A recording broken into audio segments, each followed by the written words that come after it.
Did you see, I just forwarded you, Penny wondered about the RDA for 26 Lake Drive. I don't know if there's a way to access it without being at the town hall. What are we talking about? I just forwarded to you, so it came to the Concom email. Penny was asking. Oh, okay. I see. It's in my admin secretary. Okay. I just forwarded it. Okay, which is she don't suppose there's any chance of being able to see the RDA for the well septic for 26 Lake Drive.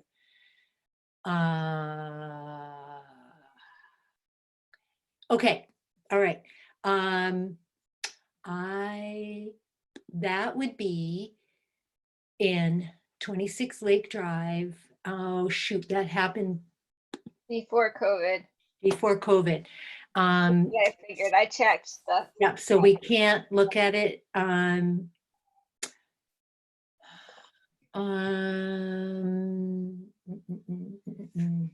Unless would it be in the inbox still? It might be in my Word file. Hang on, let me just look. Let me look in my Word file, okay? Mm-hmm. And see if I at least have the determination. Might. Open.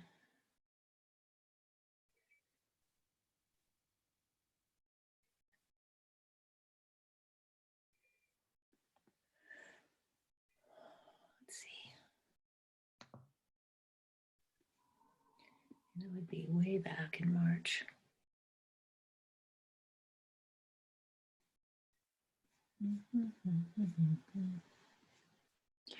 Oh.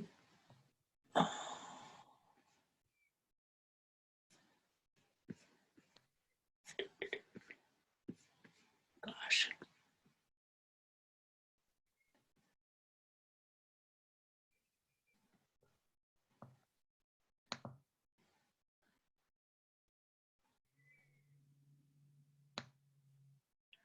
Oh, you know what? It wouldn't be here. It would be on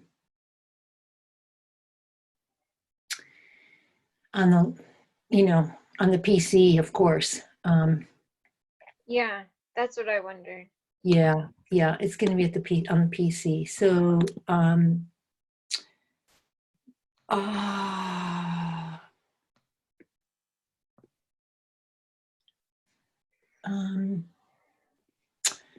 right, let me search the mail. Oh, yeah, you're right. I forgot to remind the potential members. Sorry about that. Oh, that's okay. When Penny, probably after tonight, Penny will start to check in with you on the day of the meeting to go over the agenda and things. So we were, talking about a few things, and she said, well, I'll see you at 7. And I said, oh, Penny, it was your idea to start at 6:45. So that's why it felt like a good thing. Okay, let's see.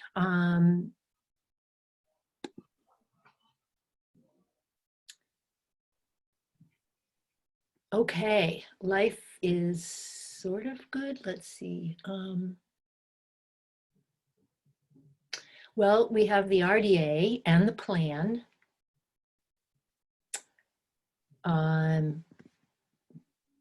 Because happily, this was Alan Weiss. So, see. I'm just trying to get there because it 10, it's page 10. That's, oh. There it is. Okay, so we actually have the site plan done by Alan Weiss. So we've got that. Let me see what else we might happily have. Does it have a measurement for how close the silk fence was?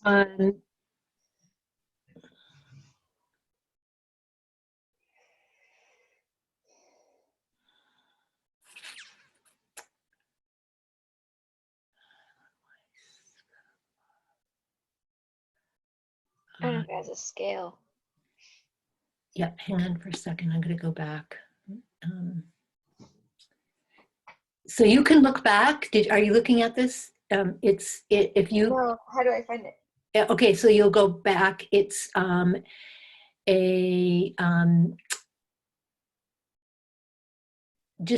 it's February 18th.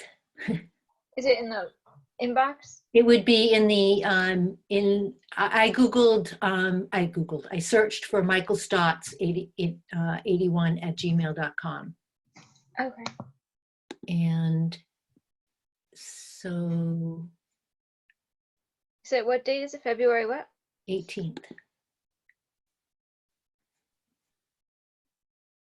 And oh, come on.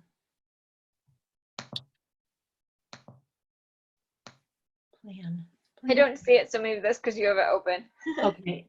Yeah, I'll screen share as soon as I get to the plan again. I was excited and got carried away looking to see if I could find the determination, but Well, okay. the plan is something that we might be able to see where the fence was for that. Let's see.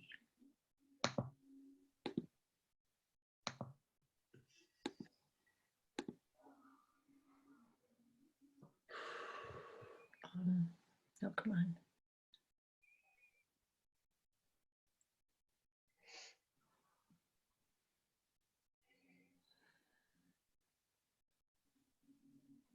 Silt fence. Yep, the silt fence is on there. So I'm going to let in Liam and Penny because they're both here. Yeah, so we've got that. Well, when Penny's here, you could screen share and you could just point out what how close the silk fence is to the. Yep.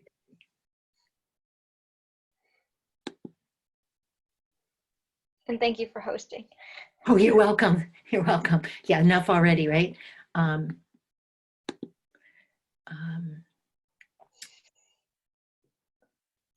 Okay.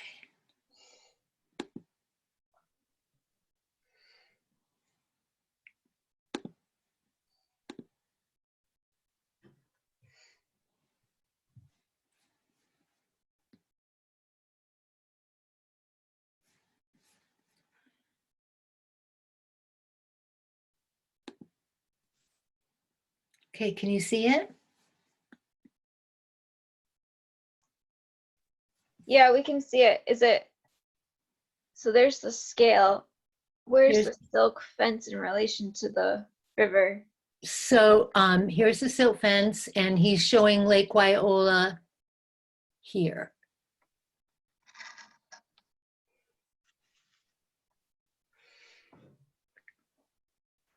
Penny, can you?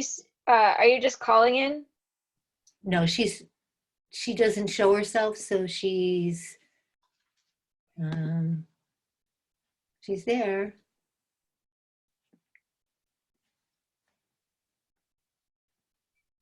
Penny?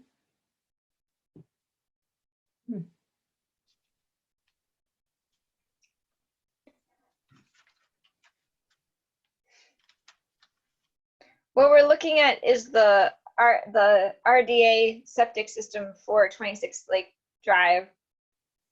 Penny was wondering why, or like how close the silk fence was for the septic system for that property before. Hi, Penny.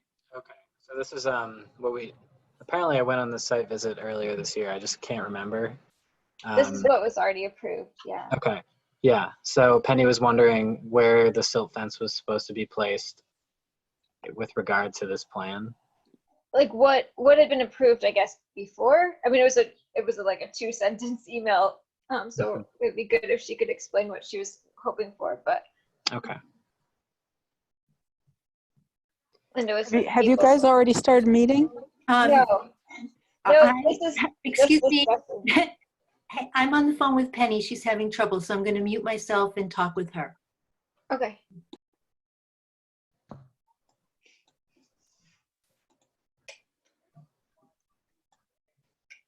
The meeting hasn't started. Thanks. We were just, this is looking back at something that was approved on a on the same property that a new project is under I see. review tonight. I can't really see it. What's Yeah, what? it is sideways. There's a lot of color going I'm like on. holding this like this. I can't see it. So I guess it looks like the yellow line on the right, on the side of the scale, says that's pointing that out as a silt fence. And Yeah. then the blue, I guess, is Lake Wyola. Yeah, I think the blue line on the right is Lake Wyola. We just make it pretty close before. I'm trying to see. What was this site plan for? A sewer system, I believe. It's for a, so there's a notice of intent before the commission for this property for a tear down and rebuild of the cottage, which will come up later in the meeting. The commissioners did a site visit today, and back in March, the same site had what's a request for determination for the installation of a septic system and a new well. So this is just some background, was looking at the plan for the septic system and new well. So that's what that is. So Penny is logging out and hopefully logging back in, and we'll be able to get on. Robin is coming. I think she's about to be here. So I'm going to stop screen sharing right now because and we'll come back to that when we get to that case. How about it? Okay, can you hear me now? Yes. Okay, I don't know what was going on. I came in through a different entrance. Okay. There's Robin. All right.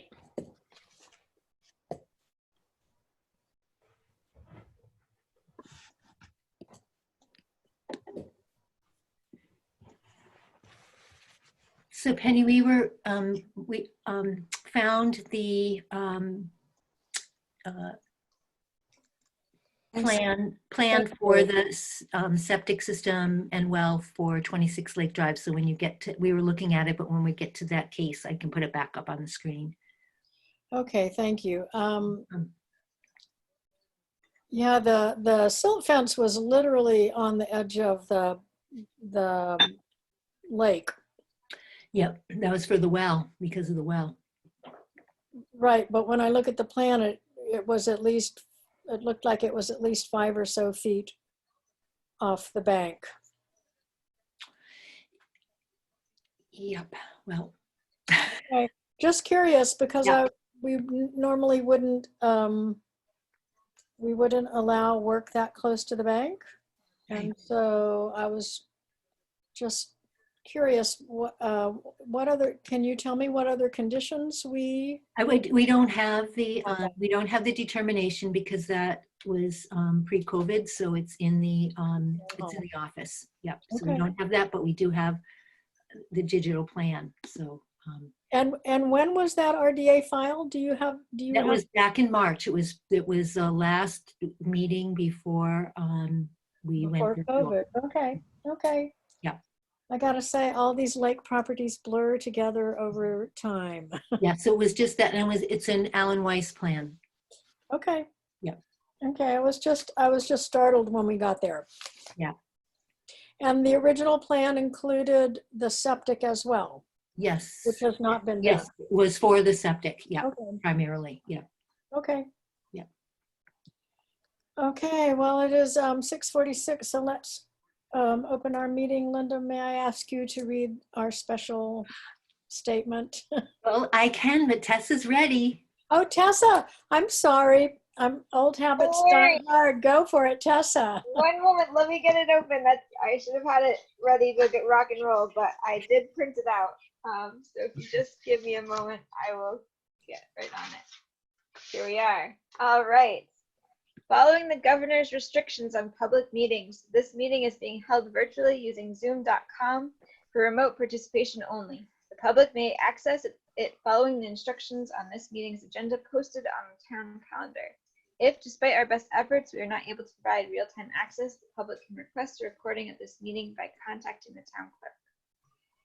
Thank you. Okay, so we have a busy meeting tonight. We have a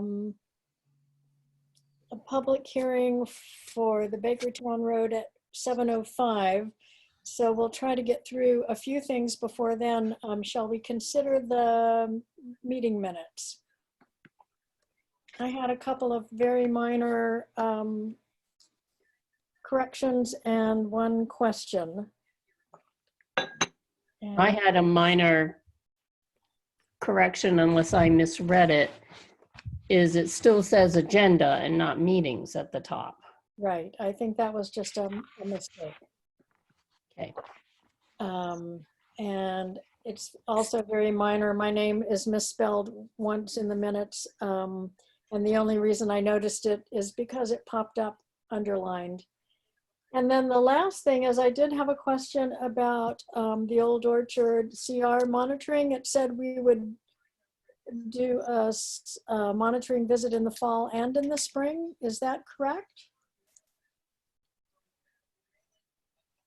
I can't remember. It would have been it would have been due in the spring, but we didn't do it because of COVID. So that's why to do it in the fall to meet the annual requirement, and then plan to do it in the spring because we try to alternate Okay. seasons. Okay, I didn't catch that from the other night or the last meeting.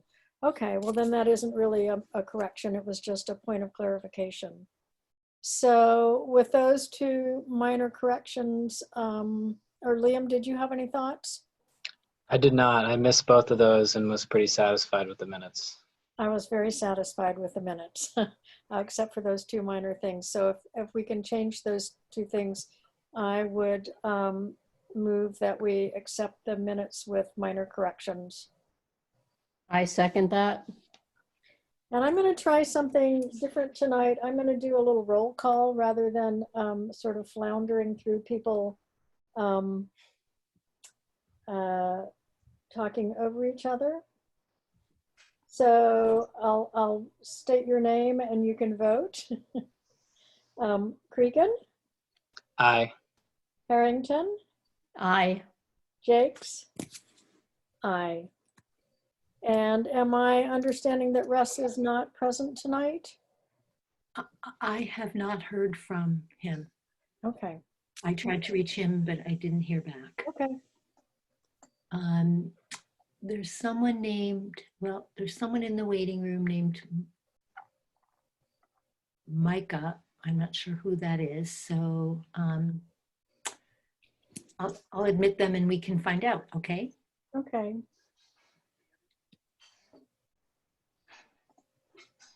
So those were Tessa's first official minutes. Congratulations. Great work. Yes. Thanks.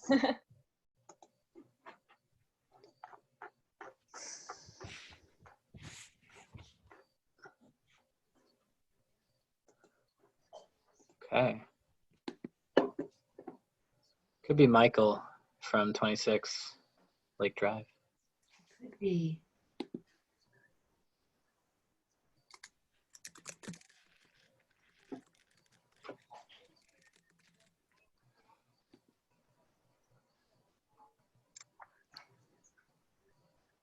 I'm going to ask them to unmute and see.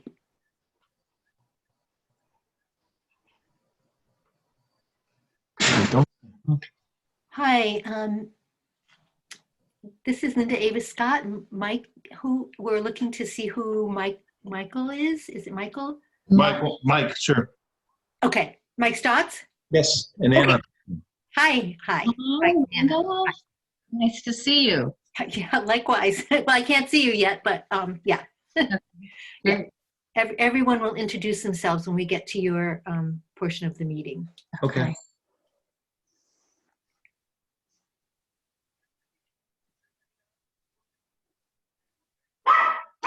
What happened to Penny? Not sure. She's muted. Oh, there she is. Oops. I don't know what's going on. Okay, you're back.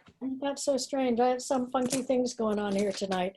So South Brook Conservation Area, I have to admit that Robin tried to get together with me to talk about that. And because I was gone for part of last week and part of this week, we just didn't manage to make it happen. So that is still pending. Lake Lowering MOU, I'm happy to say that Mark Rivers delivered to me on Tuesday a copy of the MOU signed by himself, Mark, and our dam keeper, Howard Kinder, and I signed it as well, and it is now in the Conservation Commission office, and I requested that as soon as possible, copies with all 3 signatures go out to the various parties involved. So that was very satisfying to get that done and cross it off the list. And then Top of the Lake Conservation Area, no progress so far. We're still trying to find someone willing to install a fence. Both Becky Torres, our town administrator, and I have been talking with various people, but it seems like both landscapers and fence companies are swamped. I have one more lead I'm going to try. Again, if anyone knows anyone who's looking for a modest job, let me know. We did drive by there tonight as part of one of the site visits, and I see that the surveyor stake is still in place. So I'm hoping to get the fence in before that changes. Site visit follow-up. Let's see. We did lots of site visits between our last meeting and now. For Mr. Olszewski's, I can state that there are no wetlands associated with the area in which he is planning on building. However, the foundation for a portion of his project was already in, so that's always interesting. And anyway, there's no reason not to sign off on the building permit application. Which has been done. Which has been done. And then the certificate of compliance, I think he has met the criteria that were put forth in all of the various paperworks that we've engaged in with him, including the notice of intent for the crossing number. I don't have my map in front of me. Yeah. I don't have it here in my pile somewhere. So that's on the agenda a little bit later to do that piece. Okay. Yeah. Okay. Well, anyway, it was part of our site visit, so yeah, that was done sufficiently to sign off on that. And I would suggest that when does a letter go out to him stating that this has the certificate of compliance has been signed off on? The procedure is that once the certificate of compliance is signed off on, he'll receive a digital copy. He'll also receive a physical copy because it has to be recorded at the Registry of Deeds. Okay. Perhaps he could also be informed that he may take down his file number, which is posted at the end of the road. Okay. So yeah, that could go in an email when we send it. Yeah. Okay. Would anyone like to speak to 34 Cooleyville Road? That was the Rogers building permit. I will, because I did the site visit summary for that. It was pretty straightforward. They want to build a tractor barn. They already had sonotubes in place when we got there, so we could clearly see where this was going. There were no wetlands, so our recommendation was basically sign the building permit. Okay, that was If an either easy. you or Liam remember any additional stuff, but Nope, that was good. 80 Shore Drive. Sure. So this is a new garage, building permit application for a new garage with a cement pad. It was well over 100 feet from Lake Wyola, but you could see the lake from the area where the building's going to happen. There is really going to be only a little bit of digging involved. And I think there's some gravel underneath the digging site because there used to be a driveway. You know, the driveway used to be a horseshoe shape, and now there's no driveway way on the side that the garage is going in on. So we really just determined that it wasn't within our jurisdiction and it didn't pose a risk to the lake. So we recommend that building permit be signed off on. Okay. Observed root ball on Pine Drive. Well, we did. And since I was there on the original visit with Russ,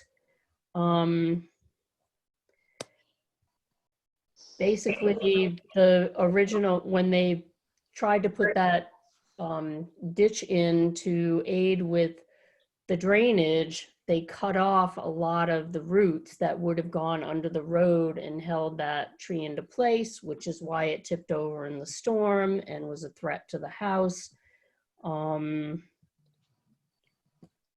But yeah, there's definitely a big root ball, but I think when we drove by it, I don't know, Liam, do you have anything to add?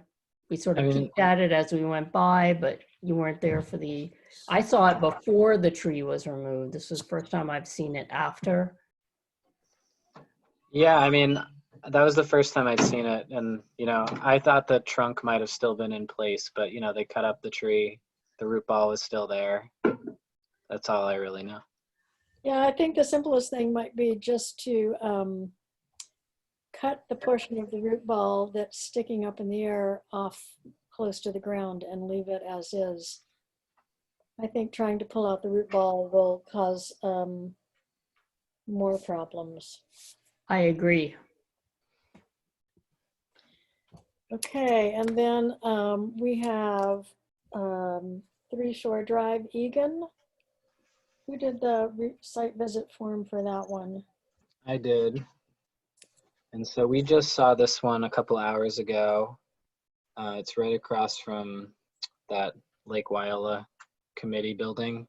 And they're hoping to remove 5 white pine trees, none of which are very close to the lake. I think the closest one might be about 50 feet at least. So we pretty much recommended that the trees can be removed with the roots left in place once a letter of permission is sent to the landowner. And then we, Penny, did anyone have a chance to get to 10 Wyola Drive with the single oak tree? I don't know if we did. Yeah. Yes. Robin, I think Robin, you.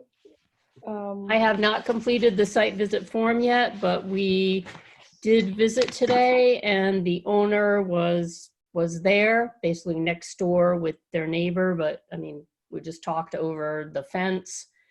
And he was talking about his concerns about, it's very close to the lake. And so in the last storm, the side of the tree that's close to the lake has limited roots. And so you could actually see the roots on that side being like out above the soil over time versus the ones away from the lake. And so we could see his concern. And so we were basically thinking that it was okay if he took it down, if he did the usual, leave it in place, you know, cut it close to the soil, make sure you leave the trunk and the roots in place.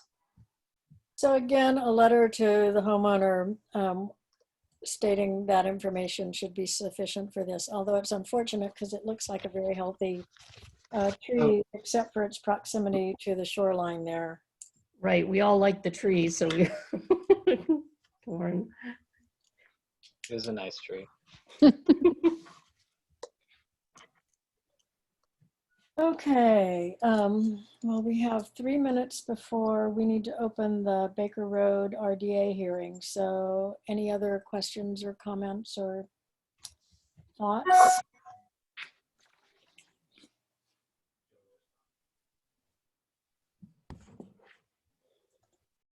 No? You could talk about Liam's follow-up with the email about the 70 Lake Drive and 30 Great Pines. Oh, okay, that'd be great. I didn't see that there. So I know that at the last meeting we discussed me going back to look at the site again. And I will first say I did not do that after the site visits that we did on Sunday. So what I did was I just composed an email with the knowledge that I had to the concerned citizen, the concerned neighbor. And I pretty much just told them what we've already talked about, that we think the outlet of the drain is well over 100 feet from the lake, and that the purpose of the pipe, the black pipe over the lawn, is to prevent erosion until the lawn regrows. And I just told them to let me know if they have any questions, and I haven't heard anything back yet. Oh, thanks for following up on that. Yes.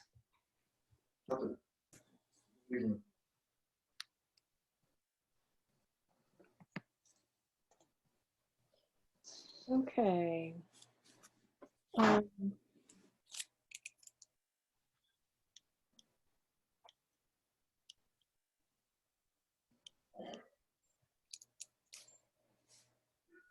Well, I'm just going to pause for a minute because we've got to wait 1 more minute for our, to open the Baker Road RDA public meeting.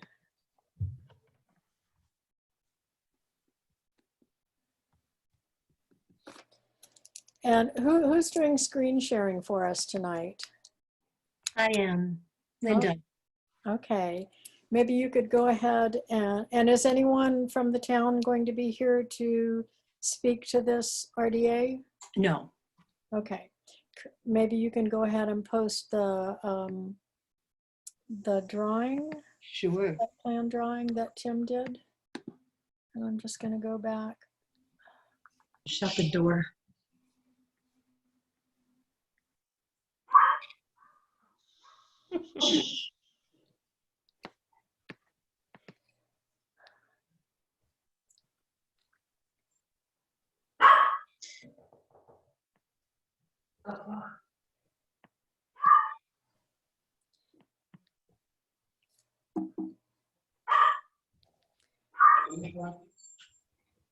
Okay, well, according to my clock, it is 7:05, so we'll open the public meeting for an RDA at on Baker Road.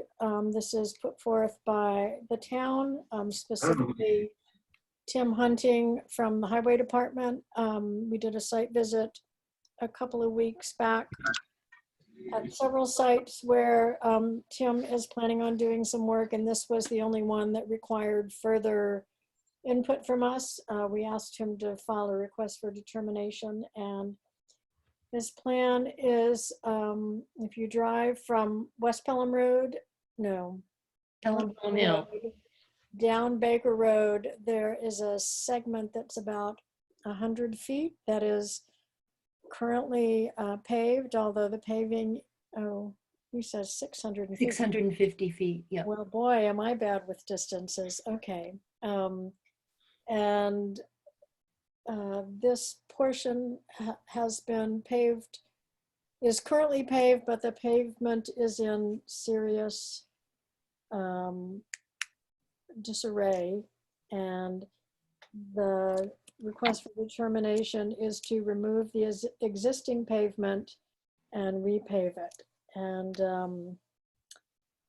if this were just a top coat, we wouldn't have requested a request for determination for this project, but because it's actually removing the pavement, and because there's a stream crossing right at the far end of this, we asked for the request. And I think it's very straightforward. I think all we need to do is in our determination state that all the paved material, the existing paving material needs to be removed away from the site, and that hay bales need to be installed in the locations shown on the site plan.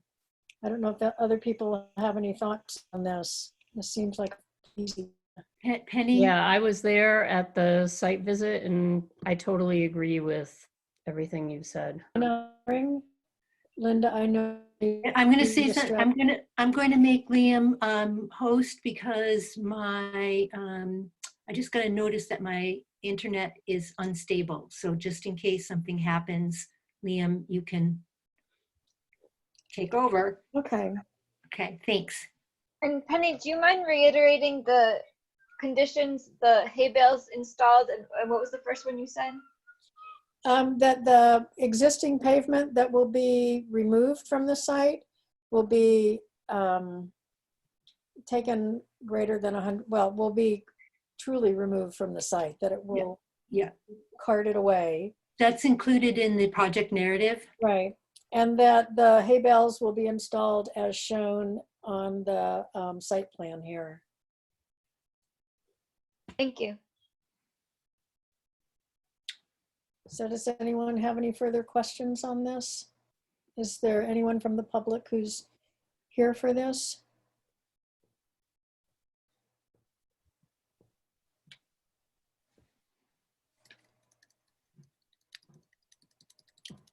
I don't think so. Okay.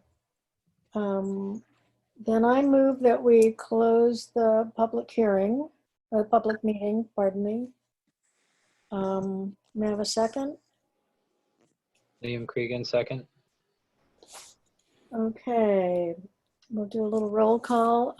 We'll vote. All in favor of closing the public meeting and putting forth the conditions discussed, please say aye. Cregan, Aye. Harrington, Aye. Jakes, aye. Oh, my dog just got home. Uh-oh. Okay, well that was, Eating acorns. oh no, he went to work with my husband today. Helped run Monadnock Media. Okay.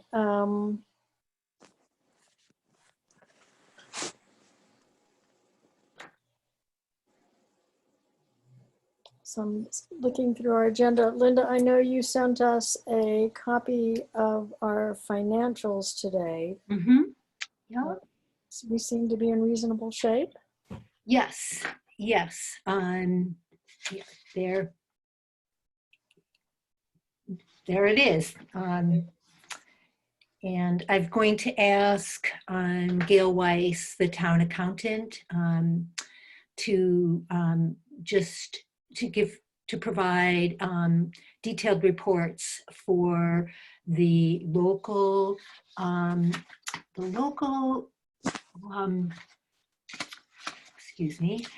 wetlands fee and the wetland protection, just so I can see what the expense, what the income and expenses are for, just to refresh our memory, because it's been a while. And Okay. so I have a request of the commission, and that has to do with the Top of the Lake project, because so this project has a total budget of $5,000, much of which comes from the CPC funds, which is the Community Preservation Act funds. But a portion of it is to be contributed by the commission, and there are some donations that are part of this, including Janice Stone, who prepared the notice of intent. She donated her time for that. But I would like to request of the commission that if indeed we have to pay someone to install the fence, which it's looking very much like we need to do, that the commission would consider taking that out of the appropriate account. And Linda, I think that could be, I don't have my, let me get my, my financial sheet up in front of me. Thanks. I printed it out, but for some reason it has I have it here. disappeared. So I think that could come out of our Wetland Protection Act fee since it's, no? We're gonna have to look into where that can come out of, Penny. Okay. The wetland fees are very specific about what they can be used for. And I thought this was a legitimate use, no? it might be a legitimate use under the revolving fund. I apologize. I did print it out, but I don't know. Well, that's okay. I mean, we have $5,477 in the Wetland Protection Act fund. We have $1,165 in the local fees fund. And we have $873 in the expense line, which the town appropriates for us each year. Right, but underneath that, Penny, it says a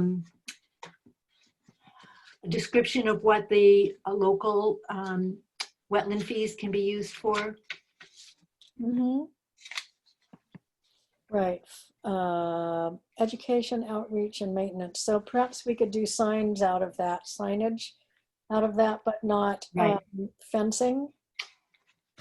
Yes, I don't think fencing's considered, I don't think the installing a new fence is considered maintenance. No, not if it's new. Okay. So perhaps we could do that out of the local fees or the expense line, one or the other. So I'm Liam and Robin, do you have an objection to doing that? No, it can definitely come out of the expense line. There's no question about that. Okay. Okay. So you just want to make a vote for that. Okay. So so I guess I shouldn't make a motion about my own thing. Could someone else make a motion?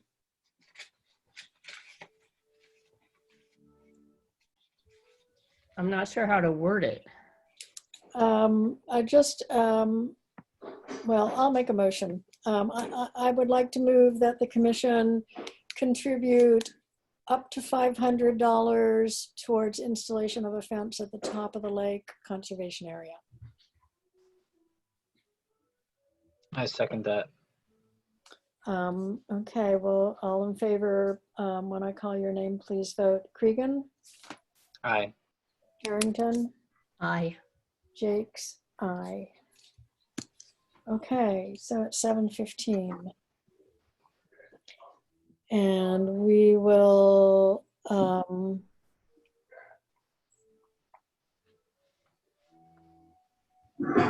open the public hearing for the notice of intent at 26 Lake Drive. And I understand we have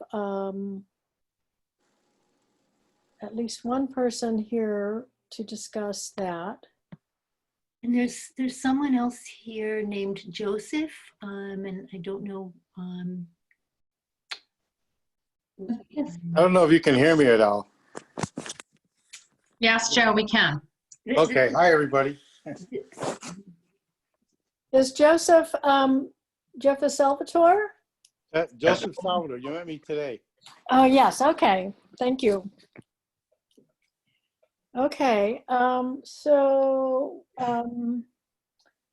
we've opened the notice of intent hearing, and let's see. Perhaps someone can post the site plan. Okay, I've got that.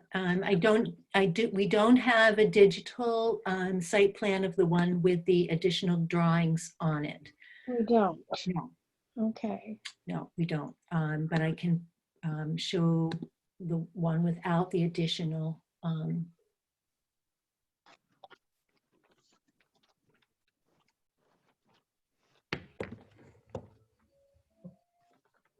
Actually, I think that one does have the addition on it. Not the additional, excuse me, Joe, this is Linda Scott, and it's, I meant that Mike provided drawings with the, that show this, the silt fence.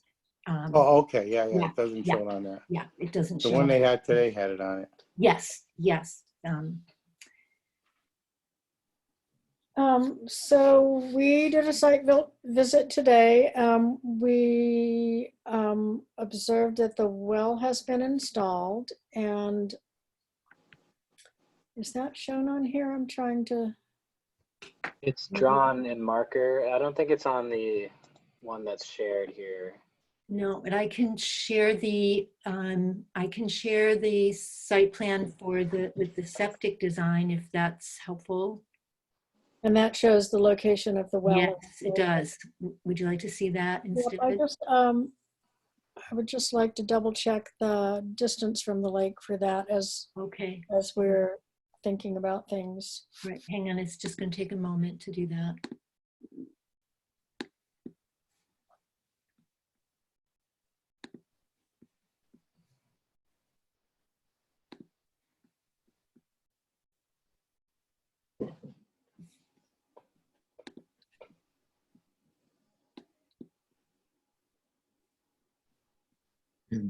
It's there. I don't suppose you can, if I can turn my computer. Yeah, I can't exactly, I don't know how to turn it.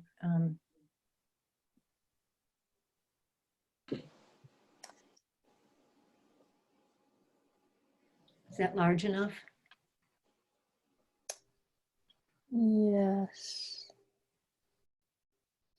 So, So here's so the the one. well has been installed. The new septic has not been installed. That will be installed as part of the tear down and rebuild. Is that correct? Can someone from the Yes. project speak to that? Yes.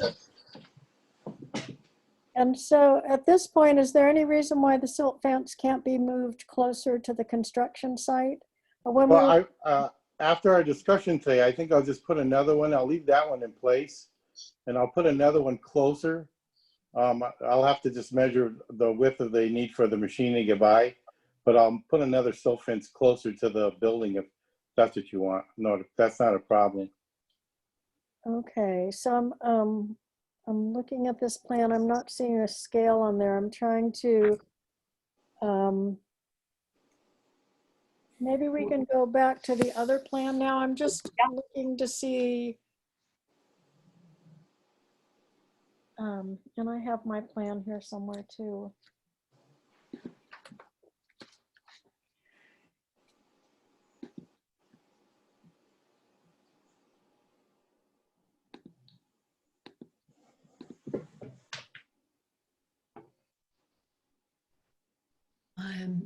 So there's the scale.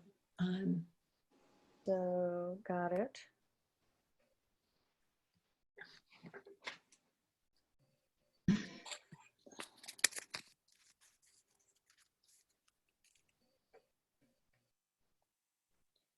Okay, and can you adjust the screen view a little bit so we can see the distance from the lake? Yep. Okay, so that's 25 feet to the high water setback.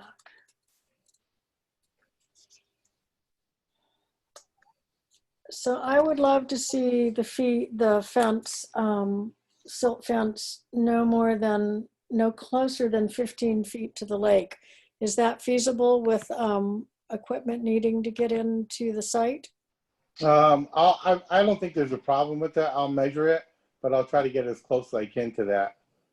Any place that the machine would have a problem, but I don't think there's a problem with that.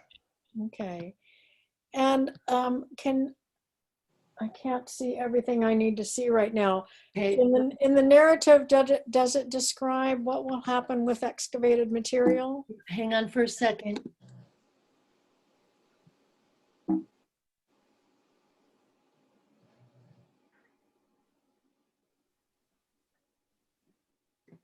Okay.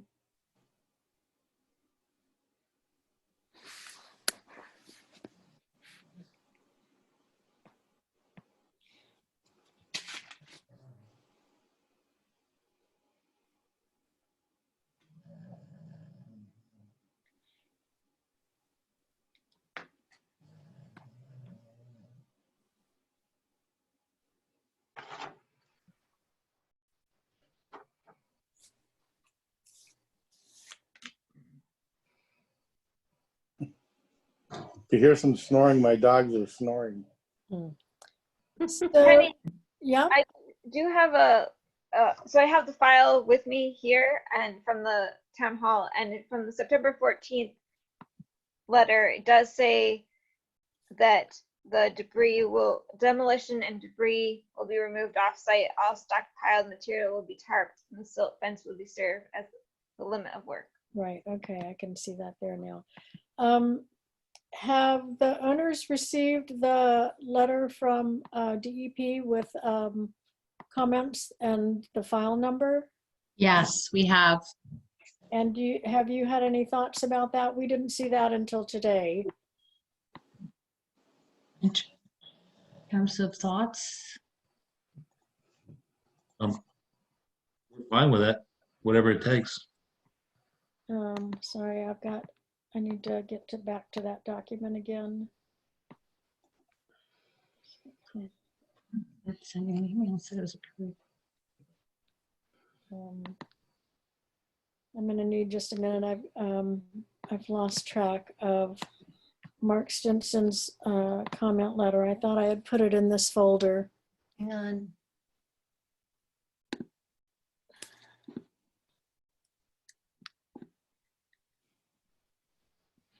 He was very helpful. He's very helpful to us as well. Oh, yes.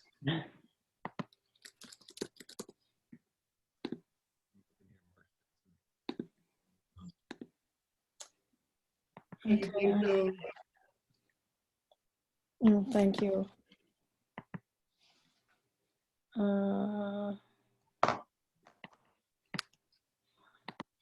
Can you read it okay?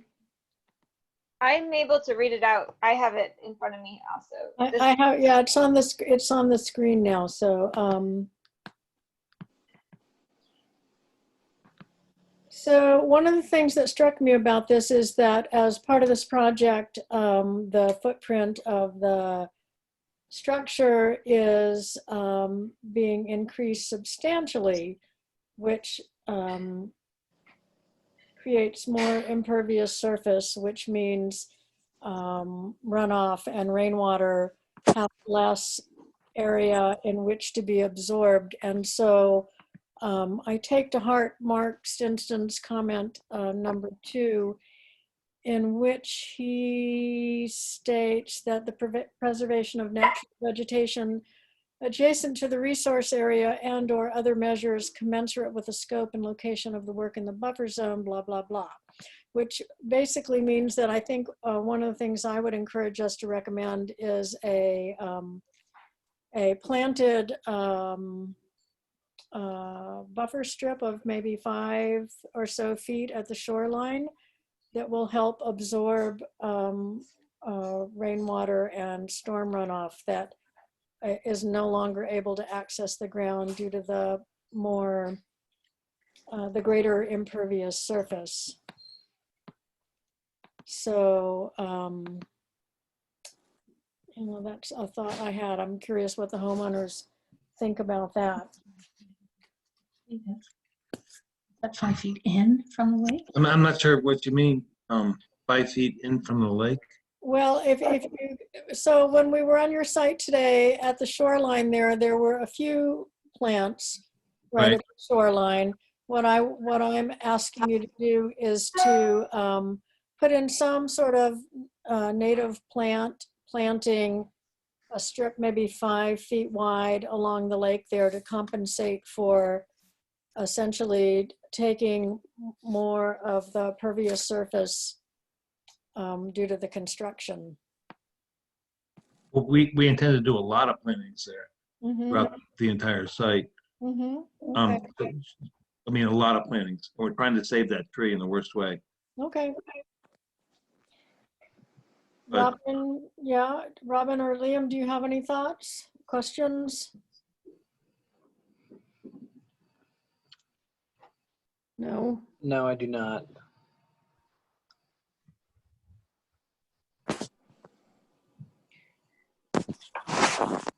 So,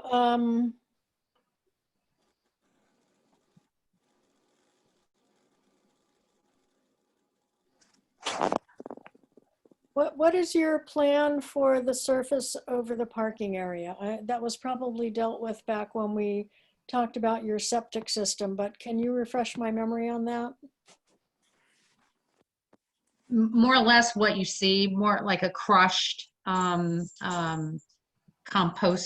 sort of stone that would, allow the rainwater to, and any kind of water runoff to be absorbed by the, When you talk about the parking ground. area up in front, up in the front, yeah. yeah, it's on Yeah. the well and septic plan Yeah. from Alan Weiss. Yeah. That was approved. Right, I know. We don't have that in front of us. Unfortunately, that is Oh, sure.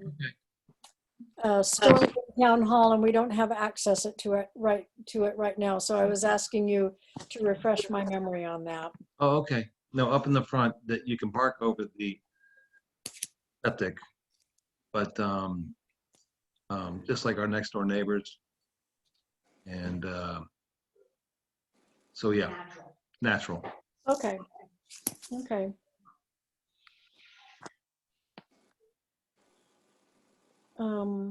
Linda, is there anything else that we need tonight?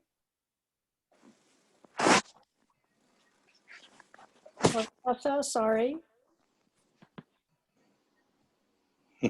I guess only if there's any special conditions applied to the project. Well, I'm sure there will be some special conditions, but do we need anything else from the applicant? No, the applicants, I'll answer that because I put together their application with them, and all the legal abutter notices and filing fee, et cetera, are all in place. Okay, and we have all the documents we need. Yes.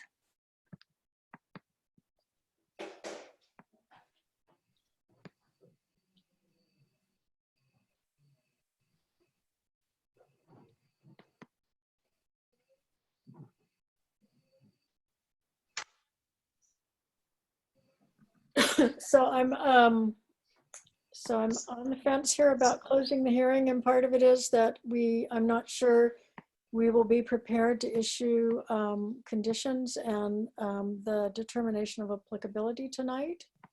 Right order, yep. Right. Oh, it's an order, right? It's Yeah. a notice, right, sorry. Can you explain that, or kind of, if, elaborate on that a little bit?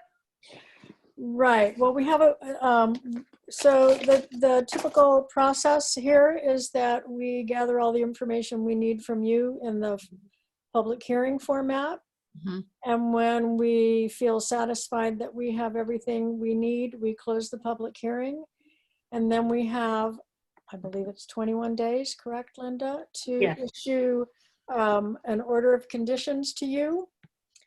And I'm not sure what else we need tonight, but I'm also not confident that this evening we'll be able to prepare the order of conditions.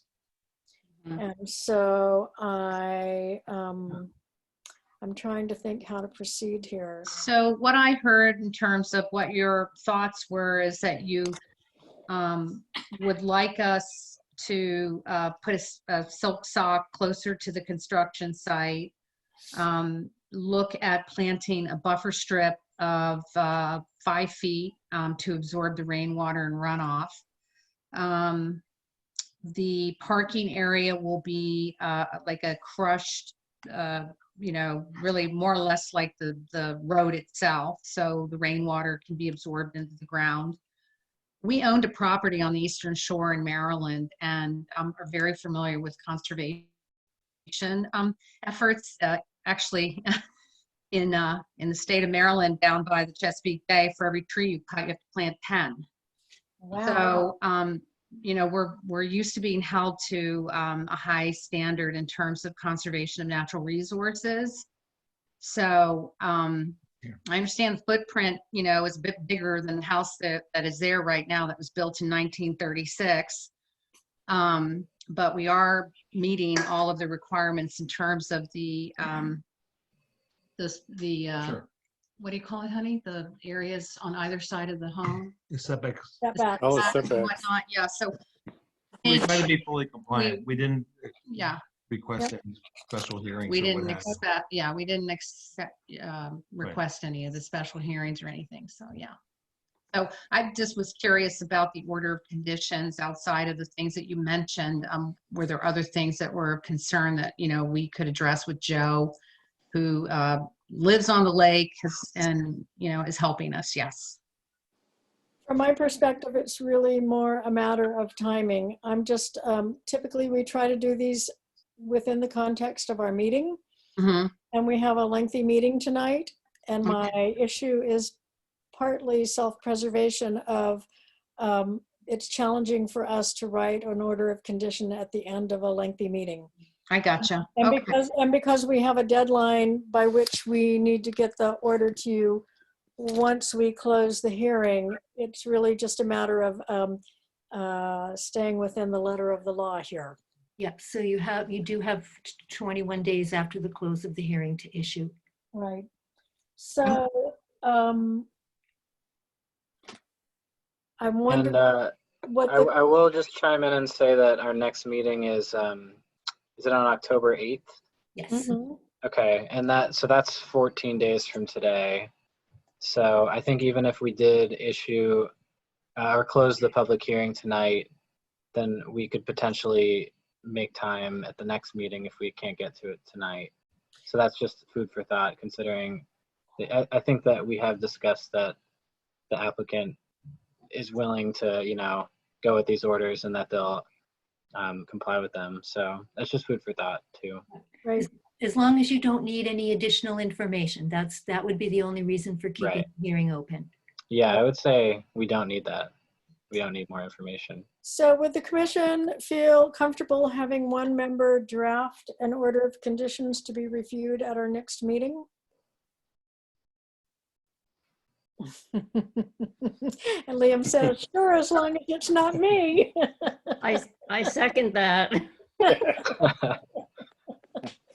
It's really only, the only specifics would be any special conditions.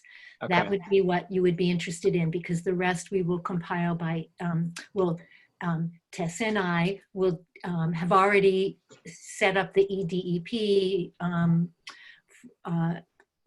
file, so it'll be a matter of filling in the commission portion of that and adding the special conditions. Right. Yeah, and it sounds, we've already discussed the special conditions. I'll do it. I'm happy to do it. You're happy to do it? Yeah, I'm happy to do it. Okay, that'd be great. You Thank rock. you. And You're so, welcome. Thank you, Liam. so Liam, if you're happy to do that, if you could put together a draft and send it around to the commission prior to our next meeting, and we can discuss it at the meeting. Yeah, that sounds good to me. Okay. Thank you.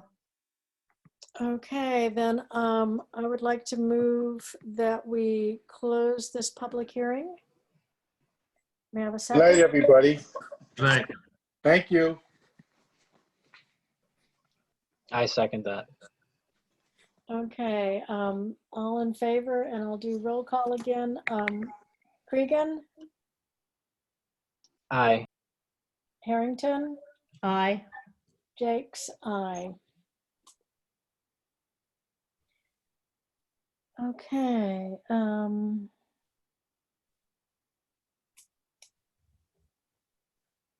Anrad. okay, Anrad, sorry. I've got too many papers surrounding me right now.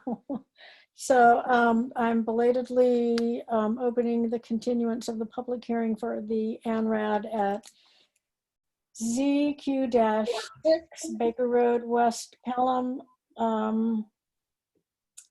So Linda received a request from Maria Furstenberg for a continuance for this. You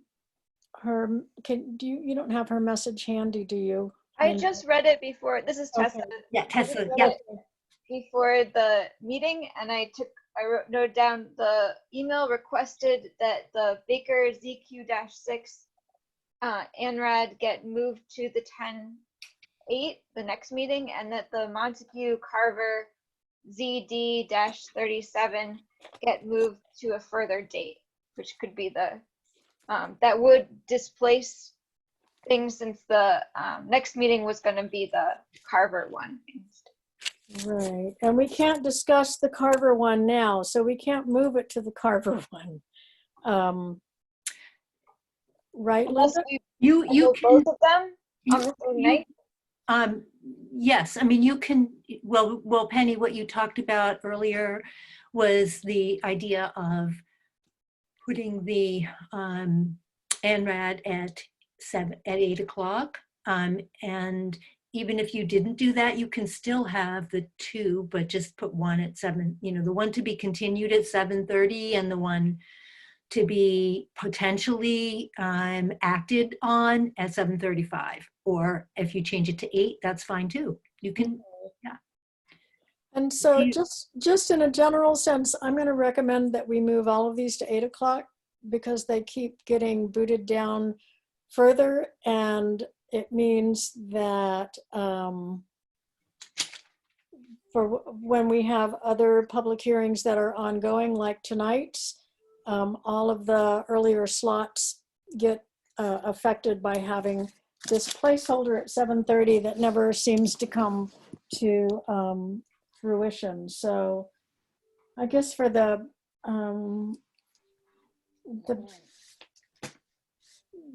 Baker Road one, I would suggest moving it to 10/8 at 8 o'clock. Although I still have some concerns in that, as far as I know, Emily Stockman has not received a final site plan from TRC, and I know we certainly haven't. We certainly haven't received Emily Stockman's comments. So even if Maria had posted the meeting for tonight as she had planned to do but failed to do, we still would have continued tonight's hearing because we don't have the information we need to move forward. So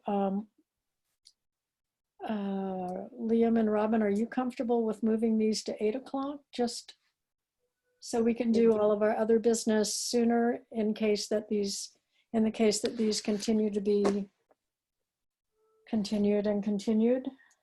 Sure. Makes Yeah, sense. that's fine with me. Okay, so for tonight, what we will do is continue the Baker Road ANRAD to 10/8 at 8 p.m. Yep. And we will not act on the one scheduled for 10/8 until the time comes. And I did send an email to Tessa and Linda asking that when Maria is notified of the continued date, that she be reminded that we don't have any of the information to continue anyway. So, we don't have the final plans and we don't have our peer reviewers' final report on this.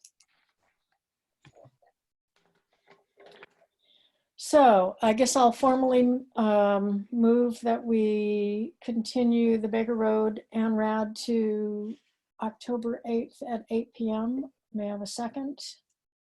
I second.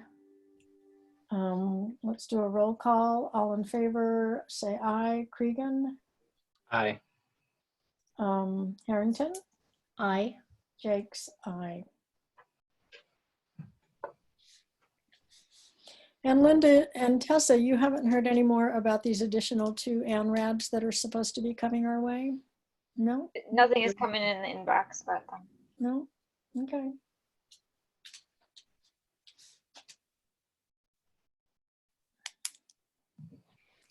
So we still have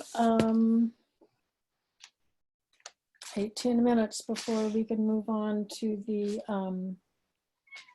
Sawmill River Culvert. yeah, would you, yeah. So do we have time to issue the certificate of compliance for lot D18? Sure, hold on, I'll get it up. Let's see.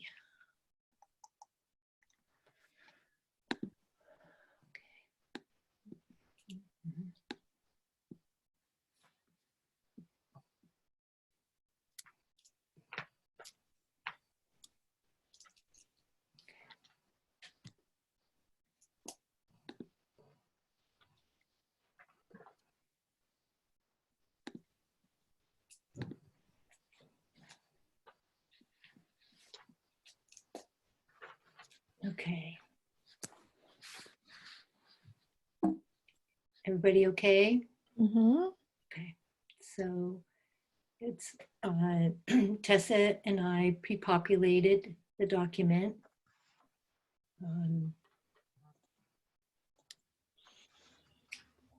With all the pertinent information, and now B, certification. So these are the options: complete certification or partial or invalid or ongoing conditions. So I would recommend, based on our site visit, that it be a complete certification. The crossing that was specified met the criteria in the order of conditions. Mhm. So you want to vote on that? We want to vote on that. Mhm. So I move that we issue a complete certification. May I have a second? Second that. All in favor, please say aye. Cregan, Aye. Hart? Oops. Harrington, aye. Harrington, sorry. I wrote your name down in an abbreviation, and I'm tired enough at this point that Harrington, sorry about that. Was that an aye, Harrington? Yes, Harrington, aye. Jake's aye. Okay, and so then authorization, and we will fill in, if it's okay, Tess and I will fill in date of issuance when we actually prepare this for Mr. Oshevsky to pick up. And then you will observe me, if it's all right, since you've already voted, I'll write in your electronic signatures. That Yep. sounds good. All right with me. Oops. Well, typing under pressure.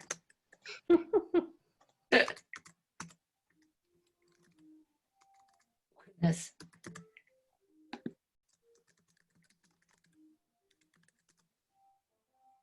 Okay.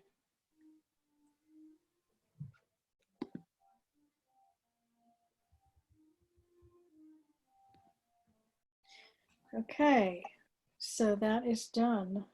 Yep, I just have to save it, so I'm going to just stop screen sharing so I can save that. And then if you wanted, you could work on the determination. As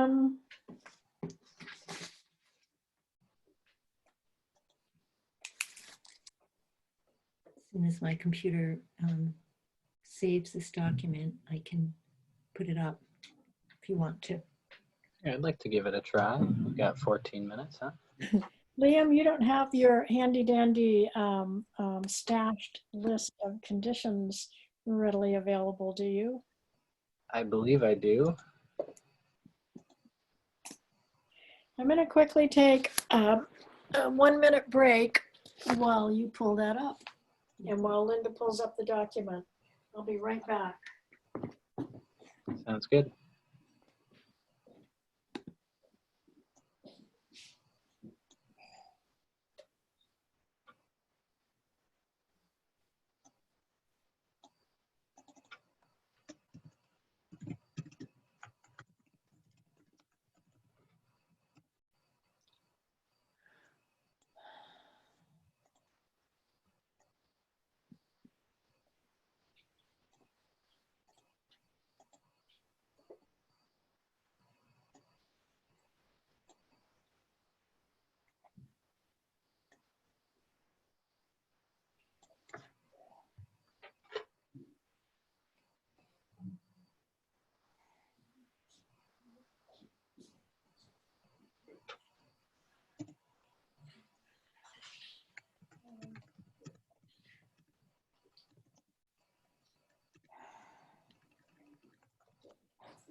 Okay, Linda, do you have the document up No, and yeah, running? sorry, my Word is taking its time for some reason.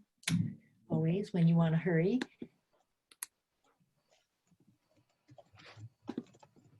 Okay, almost there.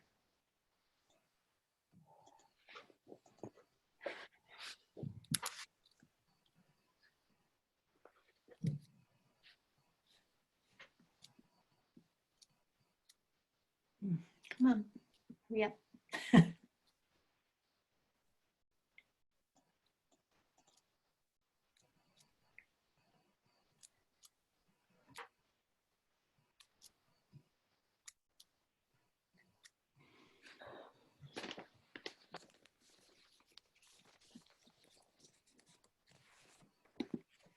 Sorry, just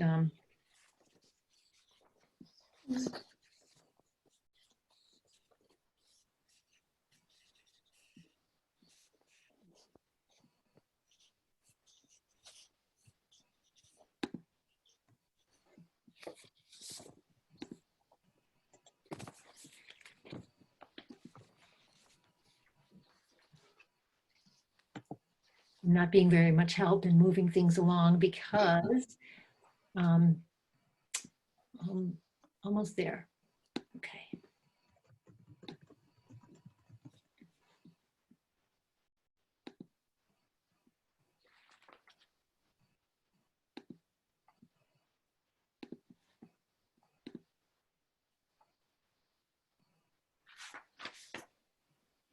Oops, wait a minute. See part of it. Yeah, I know it changed locations for some reason. Right. Oh my goodness. Sorry about that. It's just sometimes you ask your computer to do too many things.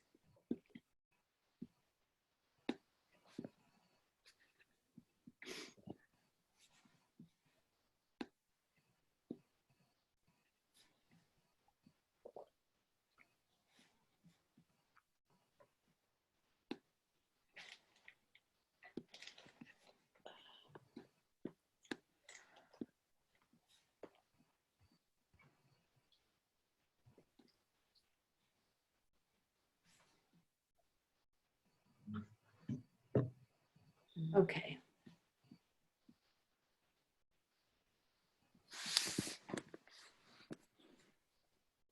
Okay, ready? Here we are. Okay. So again, Tessa and I pre-populated the document, including the project description, which I'll leave there till you're ready. Okay, let me just read through that, please. Yeah. Yeah.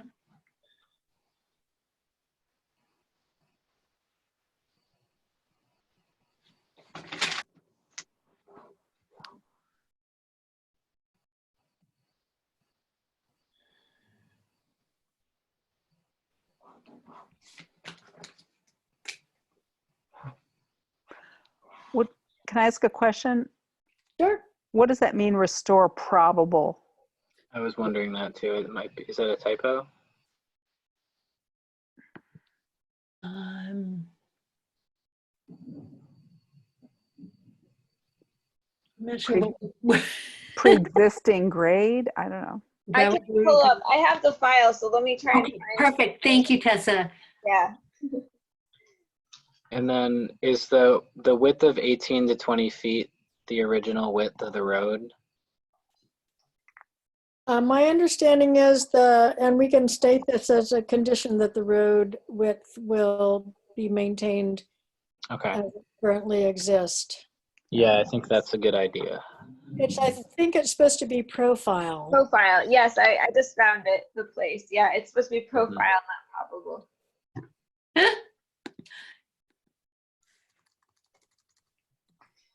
Okay, I see. Good catch. Okay. Okay. Well, are you going to keep it as a width of 18 to 20 feet? This is the project description per the applicant. Oh, okay. Yeah.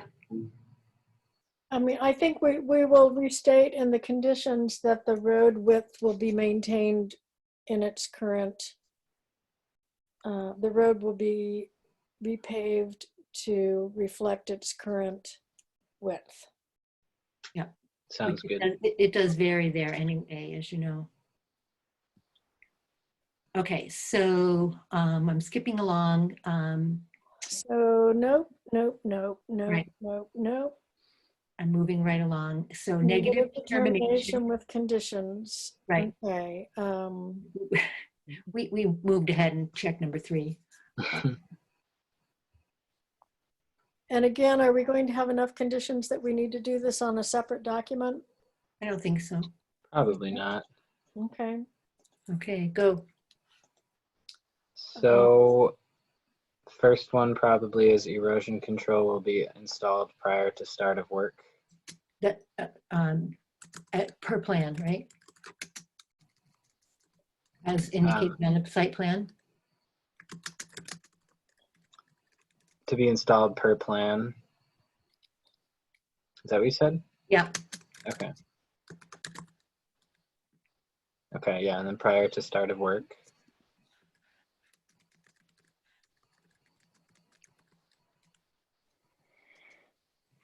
Erosion control establishes the limit of work and will be removed once the site is stabilized and revegetated.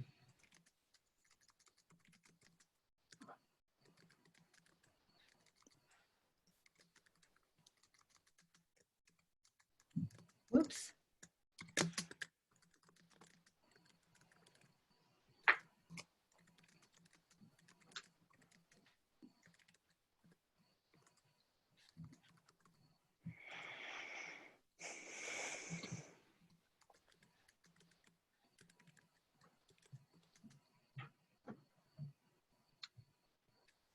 Any demolition and debris will be disposed of off-site.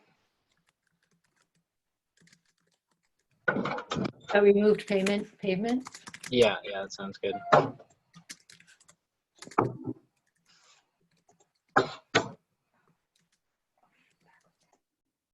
And so footprint, right? The existing road footprint will be maintained.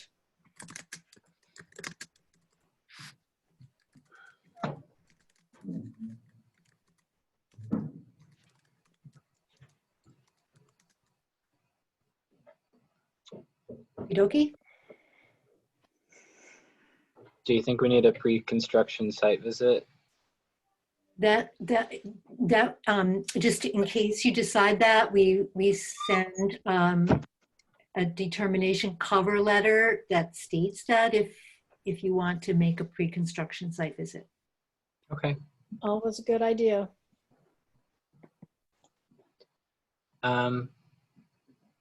Okay, so but we don't need to include it in the conditions here to have that happen. Is what you're saying, Linda? It's up to you, but it does state it in the letter. Okay.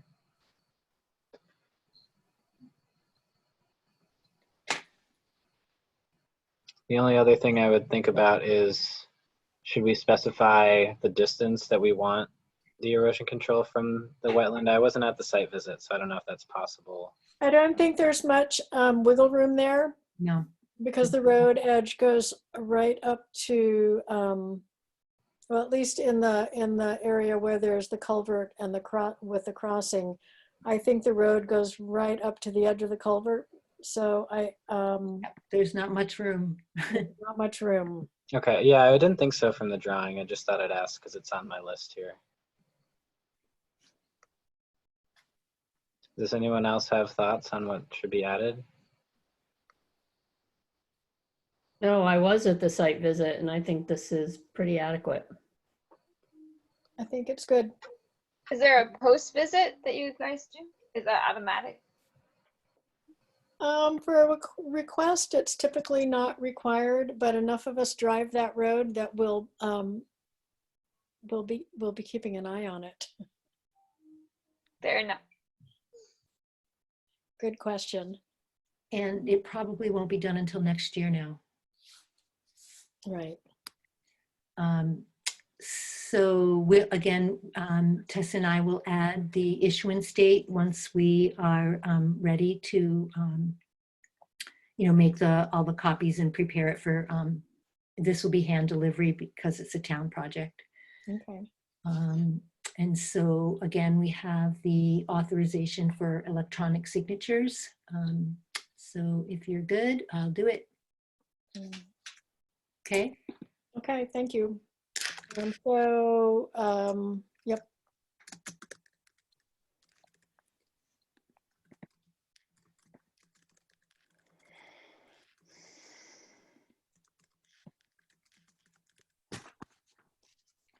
Good evening, everyone.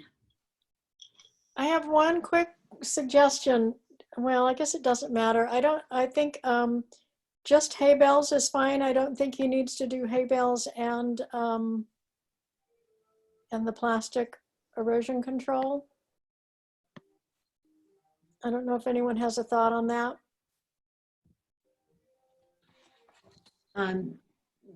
So do you want to put that in here, erosion control hay bales to be installed? Yes, I think I do. Just less plastic. And I don't think it's really adds to anything here because the plastic has to be trenched in. And Yeah. I think that may be more of a problem than a help.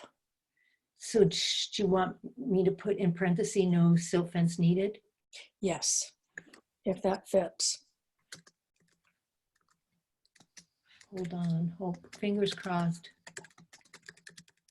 Oh, Whew, made it. Yeah. Okay, thank you. everybody? Okay. So I'm gonna stop sharing, but I need to take a minute to save this document and you guys can go ahead. Okay, so it is 8 o'clock. Let me just get reorganized for a minute here.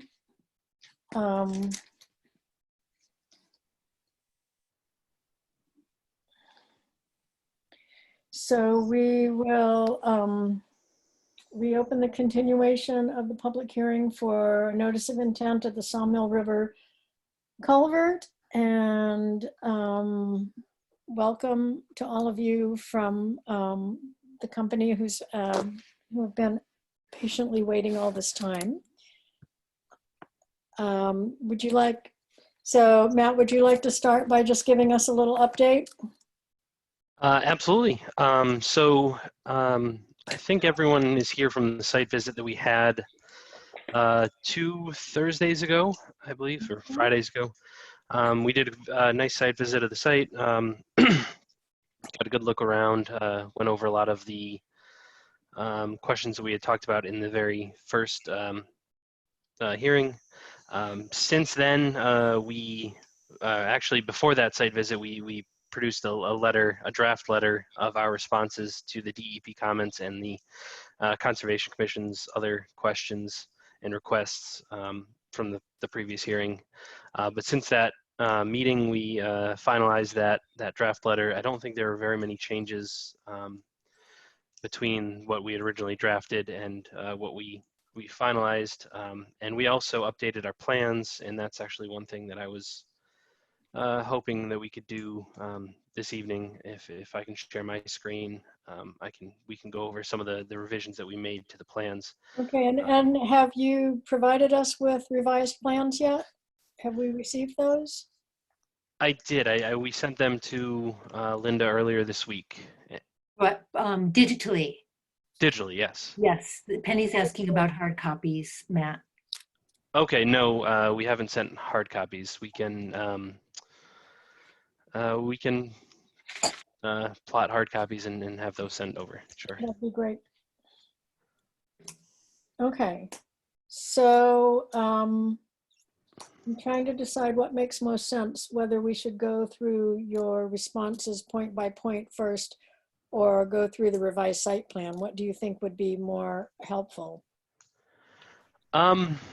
It's really up to you. We're prepared to do both. I can share my screen and go through the plans, and or we can go through the responses. I think they really go hand in hand, so maybe we could do it Move back simultaneously. and forth. Sure. Yeah. Keep us on our toes here. Yeah. Okay, You should be all set to screen share. okay. Okay, great.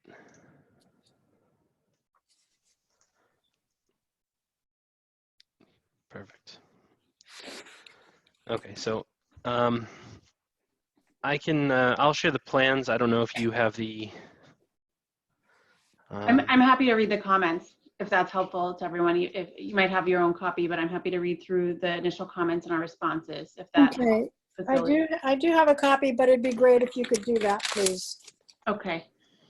So the first comment that we received reads as follows. The Sawmill River is a cold water fishery resource. Preventing sediment from entering the water and maintaining and or increasing shading of the water column is important to protecting this valuable resource. Cold water streams and rivers are critical habitat for a variety of fish, including rare American brook lamprey, long-nosed sucker, and lake chub, and recreational important brook trout species. And so then our response indicates that the culvert replacement was designed to consider the vulnerabilities of cold water fisheries by improving stream connectivity, implementing construction period erosion and sediment controls, and providing permanent stabilization measures. To maintain shading, all existing trees will be protected and maintained throughout the duration of the project. We have added a note to our plans to clarify this intent. Okay. So how are you improving stream connectivity with this project?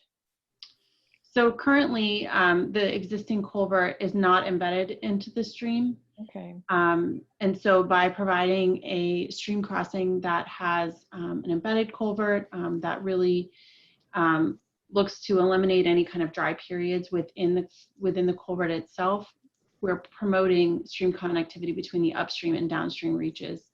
Okay. We really get into a lot of that in some of the subsequent comments with how the project has really strived to meet the stream crossing standards. Okay, thank you. And I think, Matt, you can speak to this better than I can, but at the site visit, I think the trees were reviewed with respect to the shading concerns and discussed on how to protect and maintain them. Yeah, we looked at the trees, and it looked to me like there wasn't any major shade trees that needed to be removed. There was some shrubs and low brush on the northwestern side of the site. On this side here, that would need to be removed in order to facilitate the construction of this wall. But it didn't look like any of the trees along, this side would be impacted. So it didn't seem like any of the shade trees would be impacted. So we will include, measures to protect those trees during construction. And and we do include a note as well on our plans that we didn't have originally, that all trees shall be protected and maintained, and that if any trees are encountered that need to be removed or modified, to consult with the owner, the engineer, and the Conservation Commission prior to removal. Thank you. Are there any additional questions about this particular comment? No, not from me, Penny. No. Okay, we'll go to number 2 then. The second comment reads, DEP guidance on dewatering activities will be provided in the file number notification email. During dewatering, aquatic organisms, fish, salamanders, crayfish, mussels that may be stranded during dewatering should be preserved. And our response is that the dewatering plan will be prepared by the contractor prior to the start of construction. However, we've prepared the following general guidance as it relates to the dewatering process. Coordinate with the town of Shutesbury, excuse me, the town, to lower the level of Lake Wyola in the weeks preceding construction, then restrict dam outflow to the minimum allowable. Use sandbags as a temporary dam upstream of the culvert. Use pumps and hose lines to divert the flow in the stream over the roadway embankment. The contractor will be responsible for sizing the pumps and hoses. Treat the pumped water prior to discharge back to the resource areas. Use erosion and sedimentation controls at the discharge orifices of the pump hoses as necessary. Salvage any sessile aquatic organisms, including vertebrates, crayfish, freshwater mussels, etc., stranded during dewatering and relocate downstream based on guidance from the Shutesbury Conservation Commission, Army Corps, Mass DEP, and prepare the streambed substrate, including low flow thawag, prior to reestablishment of the flow through the culvert.